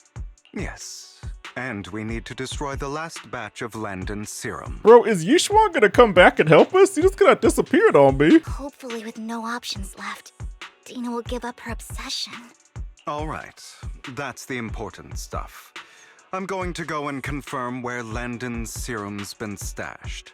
I'll contact you again once I have something. What's wrong, Lycan? Won't you want to rush to get back and rest? You act like you're gonna turn into a werewolf after midnight or something. How are you feeling now? Relax, I'm not kicking the bucket just yet, but you look a bit more run down than before. Just getting over something nasty, that's all. I mean, that is true. He was literally just on an acid trip. Risking your neck like that wasn't exactly smart. Maybe you should have... Lycan, remember what I said back when I faked my death? For a permanent and absolute victory, we must endure the pain of cutting away rotten flesh and persevere through the darkest hour before dawn. Not wrong, sure, but it was arrogant enough. Instead of playing God and picking who lives or dies, I'd rather just do what I can do. Because at the end of the day, a person can only shape their own destiny, nothing more. You've really come a long way. Well, I appreciate the compliment. Hugo, you've got a lot of explaining to do. No more secrets. Yeah, sometimes I forget that Hugo and Vivian are even a team. I will. I'll lay it all out, I promise. After a little chat, Lycan, Hugo, and Vivian say their goodbye and take off. Back in your room, you drift off to a deep and nice sleep. Bell, Hugo sent a message earlier. There's new progress on the sacrifice situation. They found a large batch of unused sacrifice serum. He wants us to be their guide. He, Vivian, and Lycan will be heading into the hollow with us to destroy the serum. And I'll use the HDD system this time to head into the hollow with you all. Tell me when you're ready and remember to bring Eos with you. Thank God he's gonna be here. Dear managers, you're here. Having two Lord Phaethons leading the way for me must be the luckiest person alive. Vivian, this is a life or death operation. We'll be counting on you two, as according to my intel, this is quite the large batch of serum. My guess is that Dina wouldn't put all the serum in one place, so we may need to split up. Just to be safe, we'll be counting on both of you to guide us. Let me guess, Belle's going with Vivian again. More of Landon's serum survives than expected. Why do I feel like this is a setup? Fortunately,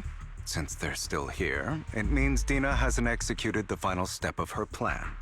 There's likely a lot more stashed around here, and we have yet to locate the missing people. Our actions here won't go unnoticed. Perhaps they're making plans to deal with us on their side. With Landon and Dina's concoctions combined, she may be capable of creating a sacrifice that obeys her. If it comes to that, this will get far more troublesome. And by more troublesome, you mean a new weekly boss, I get it. How about splitting up? How about we split up? Hugo and Lycan will destroy what remains of the substance around here, and Vivian and I will go search elsewhere. I knew it was gonna happen, but they put Bella and Vivian together every single chance they get, man. Very well. Let's go with your plan. But be careful if you encounter Dina and her people. According to Camille, she's absolutely obsessed with completing her father's dying wish. Who knows what she may try? Nah, bro, we got plot armor. I'm good. Let's part ways here for now. And perhaps the other manager could use Eos to guide us. Oh, really? So Wise gets Eos but not me. Yo, I'm pissed. Sure. I've been feeling better these past few days, so just follow me. What does it even matter if you feel better? You're not even in the hollow. It's only now that I realize how fortunate we are to have two Lord Phaethons. Although, I feel like our work's doubled. In the past, Belle and I would only ever work on the same route. Greater power means more responsibility. And in any case, I'm sure the mayor would be able to provide double compensation. He's a very generous person, after all. Right, Lycon? Yeah, he's so generous, but he can't make Yixuan come back to help me? I will request additional compensation from the mayor. Money! Compensation is just one aspect. It's one thing with Belle being in the Hollow in person, but now with us working on separate routes, I can't help but worry even more for her safety. Oh, but I trust in your abilities. I'm just not quite used to this. As they talk, Vivian stands behind them and suddenly sheds tears as she gazes at one of them. Oh no, I'm cooked! She turns and quickly approaches the area where Landon's serum is stored. Vivian recalls the tears she shed when looking at Phaethon and the destiny she saw then. This is the future I saw. Lord Phaethon. Belle grew wings? What do you mean, boo-boo? Vivian closes her eyes as if making a decision and then grabs a vial of Landon's serum. If a tragedy is inevitable, then let the misfortune fall upon me. No. I'm sorry. No, bro, we don't just sacrifice the vampire girlfriend. We got this far, we can't backtrack now. This time, I will make sure the future I saw does not come to pass. I don't want to bring you misfortune. That's all I wish for. I don't like where this is going, ninjas. We don't want the money anymore. Please, just let us go. I don't think I'm gonna make it. Just end my pain, please. We're here to save you. Are there any other captives? There were, but they all turned into ethereals. So many ethereals. They're all dead. Please, just let us go. That girl never intended to let us live. Our friends will get you out. We'll deal with this. Don't be afraid. You'll get out of the Hollow alive. We promise. Really? Oh, thank goodness. Yes, I'm sure Belle's giving them a lot of reassurance with her no weapon. Be careful. So many people were brought in with us. They're all ethereals now. Really, really scary ethereals. Can't even imagine what she's planning to do with such a massive horde of ethereals. People will die. Everyone will be killed by those ethereals. Cough, cough. Hush, say no more. My friends will get you out. Leave the rest to us. And by us, you mean you. What the hell is Belle even gonna do right now? After contacting Hugo and Lycon, they quickly arrive. You eventually decide to have them first take the civilians to a safe place while Vivian and you continue to search for any overlooked serum or victims. Shortly after they leave, a familiar voice comes. It must have been tough for you to find this place. No, man. Just get this woman off the screen. Only Twiggy can hit that pose correctly. Vivian, if you had stayed out of it, I wouldn't be so eager to get rid of you. Those people have been taken to safety. You're all out of options. They're just mere test subjects. So what if they get away? There will always be people consumed by greed, and therefore, they will come willingly to me. In any case, what are a few sacrifices in comparison to the completion of Father's grand ambition? Dina, you deceived those people. They didn't come willingly to you. You tricked them, just like Landon did back then. Deceived? Father gave hope to those who had everything taken from them by the Hollows.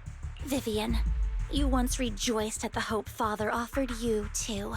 Before Father took you in, you were no more than an omen of disaster that no one wanted. I'm gonna have to veto that assertion. It was Father who gave you shelter and a purpose for existing. Do you remember the first time you bestowed a blessing under Father's guidance? How did you feel when that person looked at you with adoration and gratefulness? That was the first time you felt hope. Like your existence had a purpose, right? Don't forget that it was Father who, through what you call deception, gave you hope. And you, what have you done? You basked in Father's attention and everyone's adoration, only to destroy everything. Do you think that by leaving the Exaltists, those people will live better lives? Of course not. Those who suffered under the Hollows will only continue on as walking corpses, without the hope Father gave them. Do you really think you're some sort of savior, Vivian? In the end, you're just an ungrateful brat who brings misfortune to those around her. It was you who destroyed everyone's hope. Not everyone wants to live in false hope, Dina. You say it's because of greed that people willingly become your sacrifices. Perhaps those people aren't entirely virtuous. But that greed is just wanting to live a better life beyond the Hollows. What you and Landon have done was never about giving people hope, but exploiting it. Thank God she's actually gonna stand up for herself. I was starting to get a little bit sad. Stop lying to yourself. Deep down, you know what Landon did was cruel. No. Back then, when Landon wanted to inject you with the serum, the fear in your face was as plain as day. I saw it all clearly. If all of this is as righteous as you claim, then why did you make such an expression, Dina? Don't look at me with such pity! Father did nothing wrong. All of this is to make something of the Hollows other than disaster. That's everyone's only hope. Dina, it's not too late to stop. Stop living in this lie. Yeah, what the hell's wrong with you? Your dad's dead, move on. You know what would happen if a sacrifice loses control and escapes the Hollow. It's not the Hollows that are to blame for those people's deaths, but the hope you keep talking about. That will cause more despair and claim more lives. That is merely the necessary sacrifice to accomplish a greater goal. Yo, this word sacrifice is getting used like every 5 seconds. No one deserves to be a sacrifice. Your hypocritical magnanimity disgusts me. Wait, magnanimity? What the hell does that, what? Brother, used to some big ass words now, what do I do? I can always go and get more test subjects if they've escaped. And I will be able to replicate Father's serum with enough time. With you gone, I'll be able to complete Father's gift to the Creator and fulfill his last wish. Camille, release the failed subjects. Lady Dina. Camille, there's no way you're actually gonna do this, right? Like, you're not really gonna turn on Vivian like this. Like, what are you doing? Camille, are you going to do what you did before? You keep saying you'll follow the Creator, but it's all lies. Lady Dina, the Hollows took my family from me. I understand that there's no way to get back what I've lost. It was Lord Landon who told me that the Creator would guide me. One day, Hollows will no longer be disasters. Everyone will be able to survive inside them. I look forward to the day when this hope becomes reality. You know, I still think that this hope is to turn everybody into ethereals that can think for themselves. I mean, I really don't see any other solution. I watched you grow up, and I know that you've always looked up to your father. He gives you hope, and I destroyed that hope with my own hands. I know the pain of loss, so I've always felt guilty. I want to atone for the hope I destroyed. But Dina, I don't want to ruin more lives, and I don't want to continue watching you destroy yourself. Vivian is right. Not everyone wants to live in false hope. So, please, stop. Something tells me the talk no jutsu is not going to be effective here. Camille, are you abandoning me too? I'm not abandoning you. I just don't want to see you go past the point of no return. The point of no return? I passed that point ages ago. No, Dina. You can still turn back. I'll be your way back. Where are you going, Camille? I made a deal with Hugo and the mayor. If someone needs to take the fall for this, let it be me. I did it. All of it. I don't know, ninjas. I might be being mean, but I really don't think that Dina deserves anything good. I've been forcing Landon's only daughter, Dina, to research how to create sacrifices. I colluded with the Ravenlock family for my own gain. Everything Dina did was under duress. Since I've kept her captive for so long, she doesn't have the skills to survive as an independent member of society. She'll need a caretaker and teacher. Someone who will look after her and educate her. No! I refuse, Camille! I refuse to accept this! Dina, I'm going to dispose of those failed subjects. I won't allow it! You'll die! I won't allow it! You can't leave me. I command you! You've always followed my orders, and you will follow them now! It wasn't your orders that I've been following. My younger sister, who was stolen from me by the Hollows. also had such beautiful red hair. When Landon told me the Creator could bring me hope, you were standing there, right behind him. I was certain, then and there, that this was the hope the Creator had given me. Start over, Dina. You still have so long, so much time. You'll make friends, find people who love you, and make many beautiful memories. You know what, Camille? I understand what you're doing, but I really don't support this. This woman deadass tried to kill me on multiple occasions by now. Like, nah, bro, I need some bloodshed. That's not what I want! Camille, you're not allowed to die! I won't allow it! I won't allow it! Goodbye, Dina. No, take her instead. And I'm sorry, Vivian. I'll leave the rest to you. Camille resolutely walks towards the fissure, as Dina stares after a disappearing figure. After a moment, she also walks forward. Vivian is about to stop her, but Dina uses the controls to open a container door. Ethereal surge out, blocking the path. Yes, yeah, exactly. Dude, I literally don't care about this girl. Like, not at all. Wait, what? She can fight? I didn't even know she had a weapon. Wait, did Camille just die? Did she just kill Camille? Are you satisfied now, Vivian?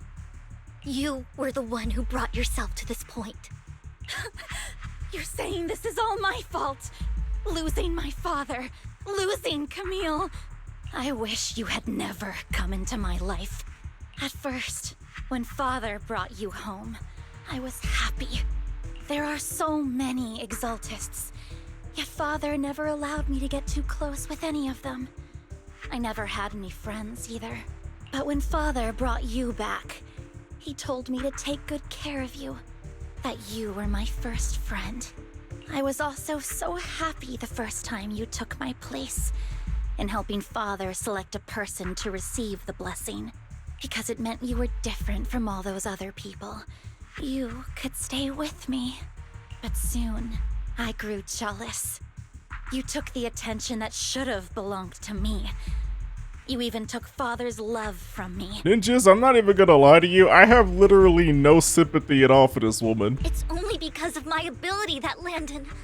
I know, but...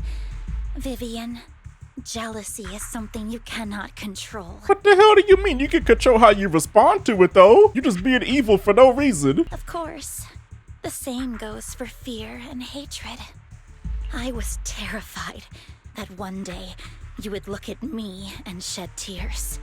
I knew if that day ever came, Father would not hesitate to force the blessing upon me.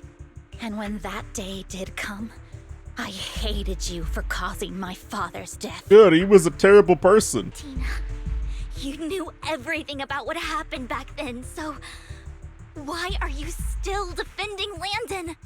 And why didn't you tell me back then? If I had known earlier, maybe I could have found a way. Because it's the only thing that makes me more special than you, no? Bro, literally just kicked this chick off of a cliff. Like, I'm done with her. It proves I had Father's trust. I was more useful to him. Vivian, you said you wandered without a home ever since you were young, hated by anyone you encountered. You were happy to gain recognition from everyone and help Father when you were among the Exaltists. But in the end, you discovered you were being used, so you felt betrayed and hurt. Then, what about me? All I ever had was my father. I've never known a life outside of the Exaltists. Ever since I was young, my only purpose was to help Father select who was to be blessed. The only purpose I had was my father and the Exaltists. Yeah, bro, this chick's just brain rotted by this cult, man. There's only one solution left, Vivian. Use the umbrella. I've never been taught anything else, Vivian. I mean, I'm pretty sure they got some books around here, no? It is what little value I have and have ever had. In the end, you took even that from me and completely destroyed it. You think you're doing good and fighting evil. You've only managed to affect a small part of your world. But have you ever wondered if maybe that's all there is to my world? I never wanted to hurt you. You are also my first friend. And That's why I wanted to save you back then. Save me? You and Camille all talk about saving me. Why don't you understand? To me, loss is so much more painful than death. Yeah, but this chick is morally bankrupt. Just kill her. Dina, you can start over. Everything Camille did was so you could live on. Let's leave the Hollow together. There are so many amazing places in New Eridu. This time, I'll take care of you. I've also met so many amazing people.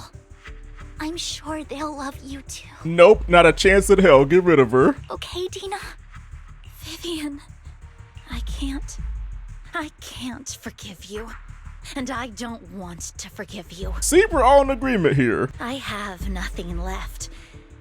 If what little hatred I do still harbor were taken from me, well, I refuse to be so pitiful.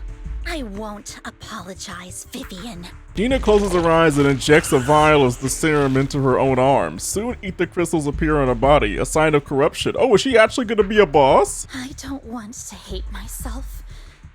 So I can only hate you for killing my father, and hate Camille for leaving me. I mean, wasn't it technically Camille that killed him? I mean, that dude was gonna turn and kill Vivian. That's just the kind of person I am. Hateful and despicable. I refuse to owe anyone anything. I refuse to feel regret. I won't. Yo, does she drop some good mats though? Vivian, I will keep hating you. I will take all who are precious to you. Oh no, she done turned into one of them bald heads. I will also hate Camille. So I won't do as she wished and start a new life. Vivian, if you had never existed, if I had never, you would be... Lord Phaethon, please do not interfere. I literally can't, Vivian. I have no weapon. It's just you with the umbrella, boo-boo. Good luck. She was my first friend. I'm going to bid her farewell. Good, I'm gonna record the whole thing. Oh, wait a minute. Is this a new enemy? Huh? What the hell is this? It's like a shark with 3 arms? Or is that 4? I can't count no more. Wait a minute, you know, hold on a minute. I was actually expecting this to be like red. Why is it black? Like, Gigi's, I was just saying, like, I was expecting it to be like a red-headed ethereal or something, but no, it's just some fish thing that somehow got laser shooting out of him. Like, bro, what the hell? I'm gonna be honest, Gigi's, I have never been happier for an NPC to not get redemption. Like, I just straight up did not like this woman, man. It's just like every time I see Vivian sad, it just makes my anger rise.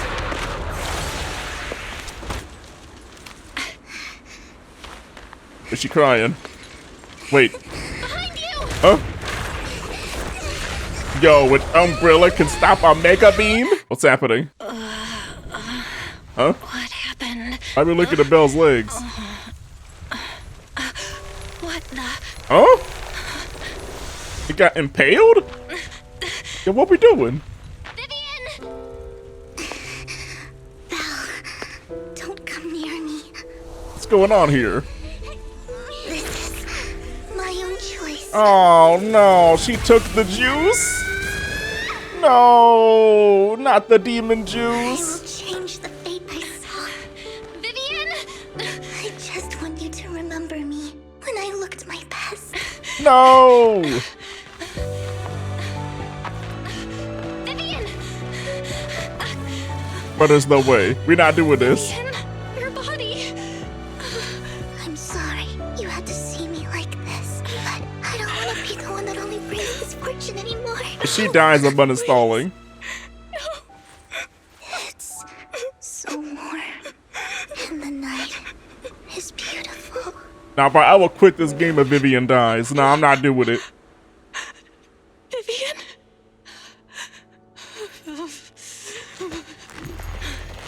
Huh? Yo. Protagonist buff? It can't end like this. Damn, S tier voice acting, Belle. What the hell was that?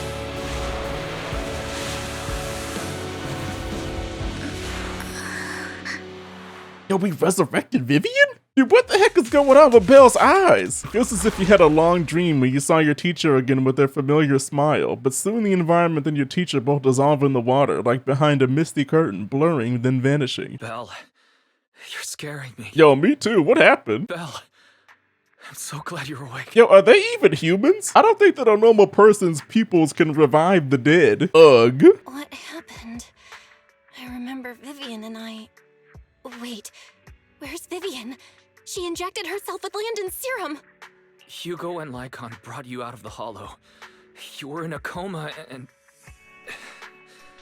I'm so glad you're safe. Vivian-wise, focus. And you said Vivian used the serum on herself? But she looked fine to me, barring a couple of scratches. Hugo sent a message earlier saying he got her checked over, and she was alright. Where is she? Bring her to me now. Can you recall what happened? We were in dire straits. The situation was dire, so Vivian used the serum on herself to defeat the ethereals. I saw the crystallization process starting to occur. And then I can't describe it, but I think I saw something. At the time, all I was thinking about was wanting to remove the crystals from Vivian. I don't even know what I did. But then I passed out, I guess. What happened after that? When I led Hugo and Lycon there, it was just you and Vivian lying on the ground. We didn't see anything else. Never mind that for now. Belle, do you feel any discomfort? Just a bit dizzy. Just a bit dizzy.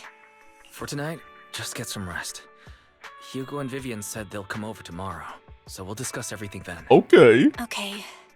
Good night, then. This time, there are no strange sounds or sights in your dream, and you sleep peacefully throughout the night. Shortly after you wake, Vivian, Hugo, and Lycon arrive at the video store. Lord Phaethon! How are you feeling? No headaches? Leg pains? Heart palpitations? Loss of appetite? Vivian? I was just so worried. Sorry. Anyway, Lord Phaethon, I'm so glad you're okay. What happened this time was all my fault. Nah, Vivian, you good. It was that demon redhead. It's not your fault, boo-boo. You only became an ethereal to defeat Dina. If it weren't for you, neither of us would have made it out alive. So, what happened? Belle said she saw the crystallization process start, but I didn't see anything through EOS. Hugo, Lycon, did either of you guys see anything strange? Allow me to explain. Miss Vivian told us what happened after she awoke, and the mayor arranged a full medical checkup for her. Based on the results, Miss Vivian indeed shows mild corruption sequelae. But if the crystallization process had already started, the lingering effects should be far more severe. To be precise, if the process had already reached the point of mass surface crystallization, it should have taken no time at all to become an ethereal. Yeah, we'd unlocked the cleansing ability. Belle about to be the first healer character. So, the mayor theorizes that it was the etheric energy within Master Proxy's body that affected Vivian's condition and the surrounding etheric particles, causing Vivian's corruption to recede. Essentially, corruption is a reaction between the etheric particles inside the body and in the surrounding environment. Therefore, it's not necessarily irreversible, just that currently our mainstream method of defense is prevention. My etheric energy? How come I didn't know I had this ability? How's it even possible for me to influence other people's etheric particles? That makes it sound like I can manipulate etheric energy at will. Master Proxy, you are special. This is a gift your teacher left you. This has to do with our teacher? Yo, I really want to see what the teacher looks like when we're gonna get some lore drops, man. Our teacher? So this has to do with her? I don't know all the details, so I cannot explain everything to you. My apologies. However, Miss Yixuan might be able to answer some of your questions. Yo, Yixuan's here? Yo, where's she? Bring her to me now. She will visit you sometime soon, so please feel free to ask her any questions you may have. She has quite an eccentric personality. If she causes you any inconvenience... I mean, the only inconvenience she did was only helping me one time. I mean, didn't the mayor tell her to help me out? I mean, come on, bro. Can I file a complaint? If she causes trouble, can I file a complaint about her to you? Master Proxy, you have always been a people person. so I trust you will handle things just fine. Lycount, that did not give me any reassurance, bro. What do you mean by that? Now I'm even more worried. That just makes me more worried. In any case, the mayor has asked me to give everyone his most sincere gratitude. Unfortunately, the mayor could not come personally, but has promised everyone a favor. Provided it's within his means, he will offer his unconditional assistance once. Dude, they keep refusing to show what the mayor looks like, man. There is no time limit on this favor. Unconditional, What if I wanted his position as mayor? If that is what you desire, then the mayor and his subordinates will be first in line to vote for you in the next election. As for the other votes, you'll have to work for them on your own. You get 2 votes, my man. But should you assume office, I hope you take full responsibility for handling all day-to-day matters and lead by example. By sheer happenstance, the mayor has provided you with a copy of his current assignment, the City Waste Sorting and Processing proposal. Old fox. Well, can I request Lord Phaethon's? The mayor imagined you might ask. I have prepared all the necessary documents, and the ceremony expenses will be covered by the mayor as a gift. As long as Master Proxy agrees, we can sign and process the documents immediately. Yo, hold on a minute. What do you mean by this? But this matter requires mutual consent and cannot involve coercion, confinement, or one party's lack of consciousness. Stop! I would never do that to Lord Phaethon! Yo, what the heck you trying to give me to sign, man? Probably. At least not today. You know what? I love this a little bit too much to be concerned. As for you, Master Proxies, the mayor has some sense of what you desire. That said, he hopes you might speak with Miss Yixuan first before you decide the timing of that favor. Hugo and Lycount are still bickering, and Vivian sits to one side, eager and anticipatory. As always, you can smell the aroma of noodles from the neighboring noodle shop and hear snippets of Elfie's music from her store. Thank goodness, time goes on, but there will always be friends by your side. After eating, Hugo, Lycount, and Vivian take their leave. Belle, someone calling herself Yixuan is here for you. She's dressed like one of those masters of the mystic arts from those movies. Do you know her? I do. She saved me in the Hollow. Wise, do you remember what the mayor said before? That he'd bring in a Void Hunter rank special investigator to help us adjust to our ether aptitude. Yixuan is that investigator. I see, no wonder she has such a unique presence. According to her, we have good feng shui, and 6th Street is geometrically blessed and a good place to live too. That makes sense. Yeah, I don't know what the hell you talking about, bruh. Really? Didn't sound like just empty flattery. You weren't here when she came in earlier. I asked if she wanted to stay and wait, but she said she wanted to take a look around and you could talk once you were free. If you have time now, you should go find her, Belle. I did not expect that such a spiritual entity would exist here. It appears this street is a geomantic gem. Yo, hold on a minute, ninjas. Are we sure that she has no connection to Ambi? Like, I don't know if she does or not, but it's just the color scheme and that little black mark on her head. This is Hal. A spiritual entity? His name is Howl, and I guess you could say he's a neighbor of mine. Is there something special about him? No, I was simply a bit surprised. It's rare to find such an intelligent individual of this breed. Don't underestimate huskies. Even huskies can be really smart. Howl is proof. I don't know, every husky I've ever seen just cries all the damn time. You're right. Yet, being overly intelligent comes at a price. It must stay here for prolonged periods of time, parted from its owner and unable to move about freely. Both a blessing and a curse. However, it seems quite happy. We've strayed a bit off topic. Since you're back, let's discuss our partnership. Yixuan gently pets Hal's head, stuffs a few ditties into his money pouch, and then you return to the video store. Nice job. Good air circulation, excellent layout. Very suitable for a business. Your bamboo here are also very energetic. It seems your fortune is good when it comes to wealth. Didn't expect you to understand feng shui. Thank you for your blessings. But who exactly are you? I suppose this is our first official meeting since parting ways in the Hollow. Now that both of you are present, allow me to reintroduce myself. My name is Yixuan, a mystic from Yunquei Summit. Mystic? Yunquei Summit? Wait, mystic? Like those people in movies who can tell your fortune and go around blessing people? This is my first time meeting one in real life. But what's Yunquei Summit? Just an ordinary sect of the mystic arts. Our disciples travel all across New Eridu and sometimes collaborate with authorities. Currently, I'm affiliated with the Hollow Investigative Association. Right now, however, I'm here to discuss a partnership in the name of the Mayflowers. That pose really gives me JoJo energy. What kind of partnership? So, what sort of partnership are we talking about? I have reviewed the documents provided by the Mayflowers. You previously underwent an implant surgery. After recent adjustments, abnormalities occurred. These abnormalities bear resemblance to the craft practiced by us at Yunquay Summit. If you are willing, I can teach you how to better control your abilities. To better control my abilities. It sounds great, but there's no such thing as a free lunch. Since you're willing to teach us your craft, Shifu, you must want something in return, right? That's right. Mayflower will have you join me for some investigations. Looking at my divination results, this will be a complicated and very likely dangerous matter. Wait a minute, so we're gonna be joining forces with her? He's still going over the details, but should have more information for you soon.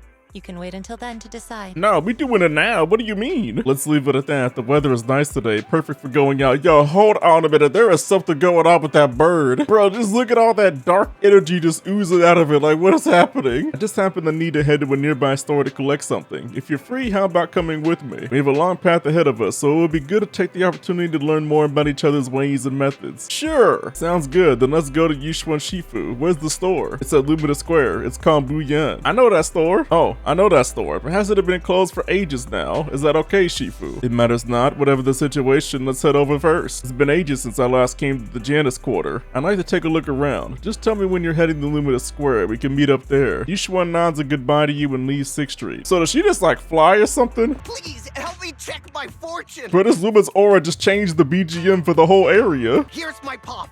Look, doesn't this thick wealth line mean I'm about to strike it rich? I've looked it over, and your fortune is decent. Huh?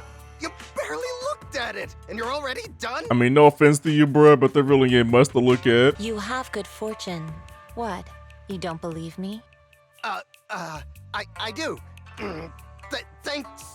Thank you so much. Next, it's my turn. Hey, wait, hey, quit cutting in line. Who are these people? So, this is where you were. Who are all these people? You're here, Belle? I decided to take a break. I didn't expect so many people to come seeking my divination services. Don't worry, I need no more than a simple spell to solve this matter. Facing the crowd, Yixuan remains calm and composed and says, Fortune-telling services is 10,000 dennies per session. Dang, we marking up these ninjas. In an instant, the people standing in line all flee in fear, scattering in all directions. Yo, I'm not even gonna lie to you, I might be convinced to pay this. All gone? Good. It seems the Banish Wealth and Desire spell is still effective. Spell? Is that what we're calling capitalism now? Banish wealth and desire? That's a spell? This isn't the kind of craft you said you were going to teach us, is it? Our video store has a business license, and we'd get complaints if we charged unfair rates. Of course not. This is just a trick to deal with trouble. I'll take my time showing you the true craft of Yunquay Summit. For now, let's find that shop. Shifu, please wait, Shifu. So many people wanted you to tell their fortunes. You must be a divine immortal of legend. I mean, she does kind of have some god vibes to her. Great, I finally get to meet an immortal in the flesh. Please, I need your help. I am no immortal, just a normal mystic. However, it appears you're in quite a pickle. It bumped its head when it was produced, and I don't know what parts got damaged, but sometimes it gets all dazed and really slow to respond. Also, it can't connect to the internet and it can't receive messages. So when it's caught up with anything, it ends up looking even more silly. Other Bangbu keep mocking it, and it's got a short temper, so it's always fighting other Bangbu. How about taking it to a repair store? No, it's afraid it can't be repaired and will get scrapped, so it refuses to go for repairs. But it likes watching those movies with the mortals who catch demons, so it wants to learn mystic arts. If you try and convince it, it might agree to be repaired, so you wish to use the mystic arts as a cover to convince it to give repairs. It shouldn't be difficult. Bill, do you know any place nearby that does repairs? Let me check it over first. I mean, there's literally one that's our neighbor, and we can do it ourselves. There's no need for that. I can check it over first. If there's no major hardware issues, I can do some debugging and adjustments. Very well. Really? Great. Amazing. You two are amazing. My friend is not far from here. Please go and check it out. CC, look. I brought you the Divine Immortal. Oh, it's a baddie boo. Really? A real immortal? Yep, really. They're really amazing. I just saw the Shifu say a spell and disperse a whole crowd of people. She even said she'll train you in the mystic arts. Really? I've been waiting for this day for so long. Yes, however, in order to walk the path of a mystic, you must have have an innate talent for it. Please allow your senior sister on the path of mysticism to check you over. Wow, great. Now I can be like those movie protagonists, learning awesome mystic arts, gaining divine power overnight, and then taking revenge on those bullies. A dongle for a dongle, a widget for a widget. Everything they did to me in the past, ICC will make them pay for it tenfold. Check the Bangboo's parts. Calm down now, let me check your parts first. Okay, please. You carefully check Bangboo CC's parts. Its network module is a little bashed up, but the damage is minor. You fix it. Great. All repaired. How do you feel? Ah, what was that? Wow, countless messages and updates are flashing before my eyes. Ooh, could this be? Is this what they call enlightenment? Ooh, amazing. I've been enlightened. Enlightenment. Congrats, you are now connected to the internet. Thank you. Please be my mentor, my official Shifu. It's a bit too early for that. You have natural talent, but you must own your state of mind. Once you've matured a little more, you can come seek my mentorship. I did not know much of Bangboo affairs, but I could teach you an incantation, the spell of calming. If you feel agitated and wish to fight those other Bangboo, you can recite this incantation under your breath. Their brains are made of defective parts, thus you can avoid conflict and disaster. I see, their brains are made of defective parts. The brains are made of defective parts. The Bangboo contemplates this for a while, its gaze growing brighter. That's so amazing. As I recite the spell, those bully Bangboo don't seem so irritating anymore. Thank you for teaching me the spell of calming, Shifu. It really works. You're welcome, though one should not get into fights if possible. If you must, be sure to win the fight, understand? Understood. Thank you, Shifu. Thank you, Shifu. Both Shifu. Thank you both for helping us. Since you're all right now, it's time for us to take our leave. Belle, let's head to that store. This is the one. Seems like it's closed. Seems it's closed. Another wasted trip. Not necessarily. 1 second, please. Yixuan walks up to the door, gently knocks 3 times in rhythm, and then slips a note through the door. A moment later, someone coughs and cracks open the door, passing something to Yixuan. There's someone inside? Huh? Is there someone inside? Relax. The boss prefers to do business with people they know. They like their peace and quiet, so they rarely open for customers. I'm an old acquaintance and just wanted to retrieve something. Speaking of that, how old even are you? If you're like Ambi, do you even age? What a strange business. What a strange private business. Shifu, what exactly are you retrieving? Just some things needed for our future investigations. You'll know in time. Is that so? Really? Shifu, I feel like you're always so mysterious. Rest assured, I'm not hiding anything from you. It's simply because the correct time has not yet arrived, so there's no need to rush. Since we've already obtained what we came for, let's part ways here. There will be plenty of time in the future.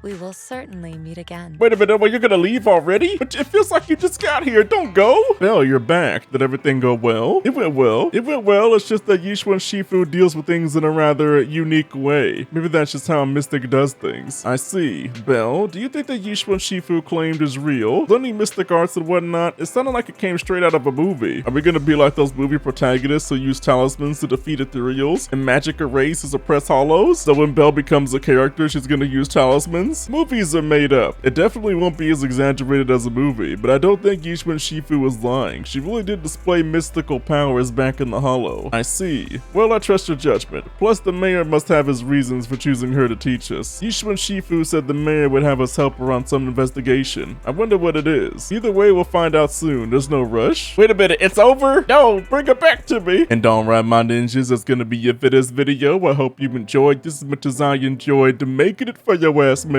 Subscribe to become one of my ninjas, join to become one of my Anbu, and I will see you in the next video. Ninjas out.